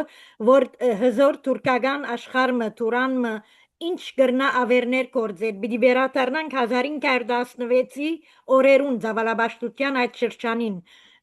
այդ իմաստով աշխատանք տանել երկրորդ քիչերաչսվեցավ իշխանության փոփոխություն եթե ես կխորիմ որ բարոն Փաշինյանը ինքը ուզելով չէ որ գնա իրեն գադարված իրողության արժև դրված է այս մարտը եւ եթե փոխվի նոր իշխանությունը այդ լիազորությունը գրնա ունենալ աստել եւ չնչել այս ինչպես որ Աթաթուրքը ժամանակին սևրը բادرեց այս է հիմնական մտահոգությունը շնորհակալություն դարձյալ երկրորդ հասնելցենք լսենք կանդրադառնամ Բարոն Ջամբազյան հրամեցեք Հարկանքներս ձեզ բարոն Քեղամյան շնորհակալ Հայաստանը դարձյալ գրվախնձոր ինչպես միշտ եւ այս օրերուն եւս մագնիսացումով ագնտիր եղա ծեր շատ կարևոր ցավալաբաշտ ախորժակներու թեմանտիման գտնվող Հայաստան աշխարհի նամանավանձանքեզուր կորիդորը սված այս ծրագիրներուն հարցում ունեմ իբրև սփյուռքահայ եւ առհասարակ հայ գլխավոր մտահոգությունս է Հայաստանի սահմաններու եւ ժողովրդի ապահովությունը։ Ուրեմն արդյոք Հայաստանի իշխանություններու համագործակցությունը հարևան երկու դաշնամիներուն հետ միակ երաշխիքն է խաղաղության ապահովելու համար, բայց եւ այնպես կխորիմ այս մեկը շատ բարդ հարց է, որով ինչպես խոսեցանք արևմուտքը եւ առհասարակ քաղաքագիրտ երկիրներ գոչվողները հետաքրքրված են այս ընդհանուր տարածքաշրջանի բարդ իրավիճակին։ Շնորհակալ եմ։ Շնորհակալություն հարցումների համար եւ ջերմ խոսքերի համար։ Տիկին Սիլվայի հարցից սկսեմ, արդյոք սա կատարված փաստ է եւ Հայաստանի ներկայիս դե ֆակտո իշխանությունը ոչինչ չի կարող անել։ Ես կտրականապես այդ մտքի հետ համամիտ չեմ, ընդհանրապես համամիտ չեմ, որովհետեւ ցավոք սրտի այսօր 2026 թվականին այն ինչ որ մենք ունենք, շատ ավելի բարդացած իրավիճակ, արդյունքը նաեւ նրա, որ 2020-ից 26 թվականի ընթացքում ներկայիս դե ֆակտո իշխանությունը ել ավելի է վատացրել Հայաստանի թե բանակցային դիրքերը, թե ռազմավարական դիրքերը եւ թե այլն։ Այսինքն, եթե կառավարությունը հրաժարական տվածներ ու փոփոխվածներ առավել արդյունավետ կառավարությամբ 2020 թվականի նոյեմբերի 10-ին, ապա մենք հաստատ այս իրավիճակում չենք լինելու, հա, այն շատ ավելի վատն է, քան է եւ ամեն օր ավելի վատն է դառնում։ Այլ չասեմ, որ ամեն օրվա հայտարարությունները յուրահատուկ իրավիճակ են ստեղծում, որ կարծես Հայաստանի ներսում գործի Ալիևի փաստաբանական գրասենյակ, այսինքն ամեն ինչ արդարացվում է։ Այսինքն ես գործընկերներս ելնում ենք, ասում ենք, բարձրաձայնում ենք, ասում ենք, փաստահեն նայեք, սենց խնդիրներ կա, մեզ ոչ թե հակադարձում են փաստերը, այլ ասում են, ինչ չեք ուզում որ խաղաղություն լինի։ Ինձանից շատ խաղաղություն ուզող չկա, որտեղ ես կորցրել եմ իմ հոր գերեզմանը, իմ տունն եմ կորցրել եւ մնացած այլ բաներ։ Ինձանից շատ խաղաղություն ոչ ոք չի ուզում, հավատացնում եմ։ Ու հայ ժողովրդից շատ ոչ ոք խաղաղություն չի ուզում։ Բայց մի բան է խաղաղություն, մի բան է փաստացի լիարժեք ենթարկում, որը ի վերջո բերելու է նրան, որ մենք լավագույն դեպքում արտագաղթենք, իսկ վատագույն դեպքում չասեմ ինչ լինի, հա, այն ինչ որ Արցախի հայության մի մասի հետ։ Այնպես որ չէ, իրավիճակը ամեն օր ավելի է վատանում, քանի մենք ունենք այսպիսի անարդյունավետ կառավարում եւ այնպիսի մոտեցում, որը ըստ էության ոչ թե պաշտպանում է հայկական շահերը, նույնիսկ եթե այդ շահերը ինչ ասեմ, բան են, իրականությանը չեն համապատասխանում, բայց մեկը պետք է ասես, որ դա իրականություն ունի, չնայած այդպես քիչ բան կա։ Այլ շատ դեպքերում արդարացում է ինչ որ Ադրբեջանը մեր դեմ արվում է։ Դա անհավանական բան է։ Իսկ պարոն Ջամբազյան, ձեր հարցին ես արդեն նախորդիվ պատասխանեցի, եթե թեզիսով ասեմ, բանաձևով ասեմ, ֆորմուլայով ասեմ, ամբողջ մի դասախոսություն է պահանջվում, դասընթաց է պահանջվում, որպեսզի ծավալվեն, բայց եթե ֆորմուլայով ասեմ, Ադրբեջանը եւ Թուրքիան Հայաստանի հետ խաղաղություն չեն ուզում։ Սենց ձևակերպ։ Այսինքն իրենց նպատակը Հայաստանի բարեկեցիկ, զարգացած, տնտեսապես հզոր Հայաստանի հետ գործակցելը չէ, չկա տես նպատակ։ Եվ եթե ինչ որ մեկը գալիս ու ասում է, որ տես նպատակ կա, կամ այդ մարդը չի հասկանում Թուրքիայից եւ Ադրբեջանից, կամ ինքը զբաղվում է manipulation-ով, հա։ Ցավոք սրտի եմ ասում, որ այդպես է։ Այսինքն նրանից չի, որ ես չգիտեմ, ինչ որ ատելությամբ եմ լծված, բնավ տես բան չկա։ Ցավոք իրականությունը այն է, որ այդ երկու պետությունը հարավային Կովկասում Հայաստանի հետ խաղաղ գոյակցություն այն ձևով, ինչպիսին որ մենք ենք ընկալում, չունեն։ Լավագույն դեպքում իրենք ընկալում են Հայաստանը որպես կախյալ ազդեցության գոտու մեջ գտնվող պետություն, որին պետք է հնարավորինս այնպես սահմանափակել, որ ինքը ոչ մի բան ինքնուրույն չկարողանա անի։ Մինչդեռ այս տեքստը բառացի Ալիևը եւ Էրդողանը պարբերաբար արտասանում են։ Պարբերաբար։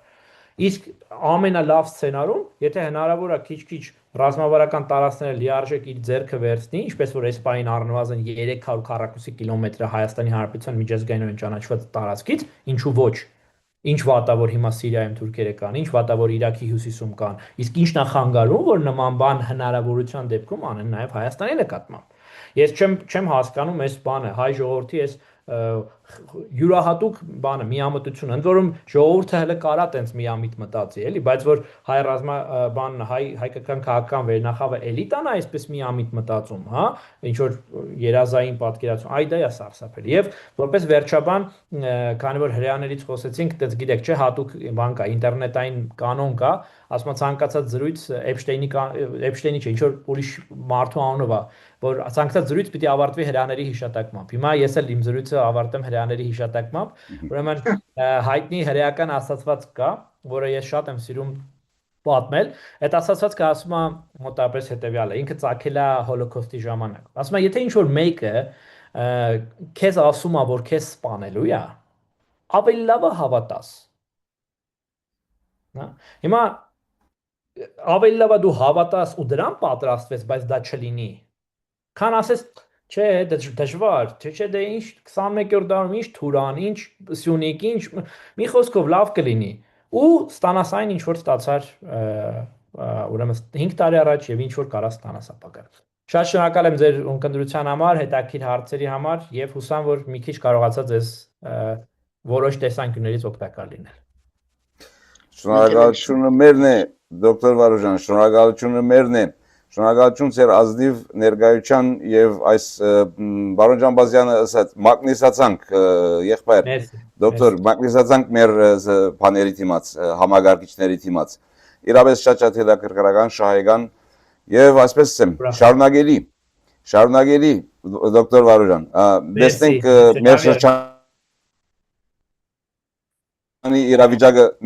մեր շրջանի իրավիճակը ինք գունենա իրանյան եւ ամերիկյան բաները հագատրությունները եւ ըստ այնմ մի հատ էլ կդեսնվենք առաջ ասված։ Շատ լավ եղեք, Աստված պահապան։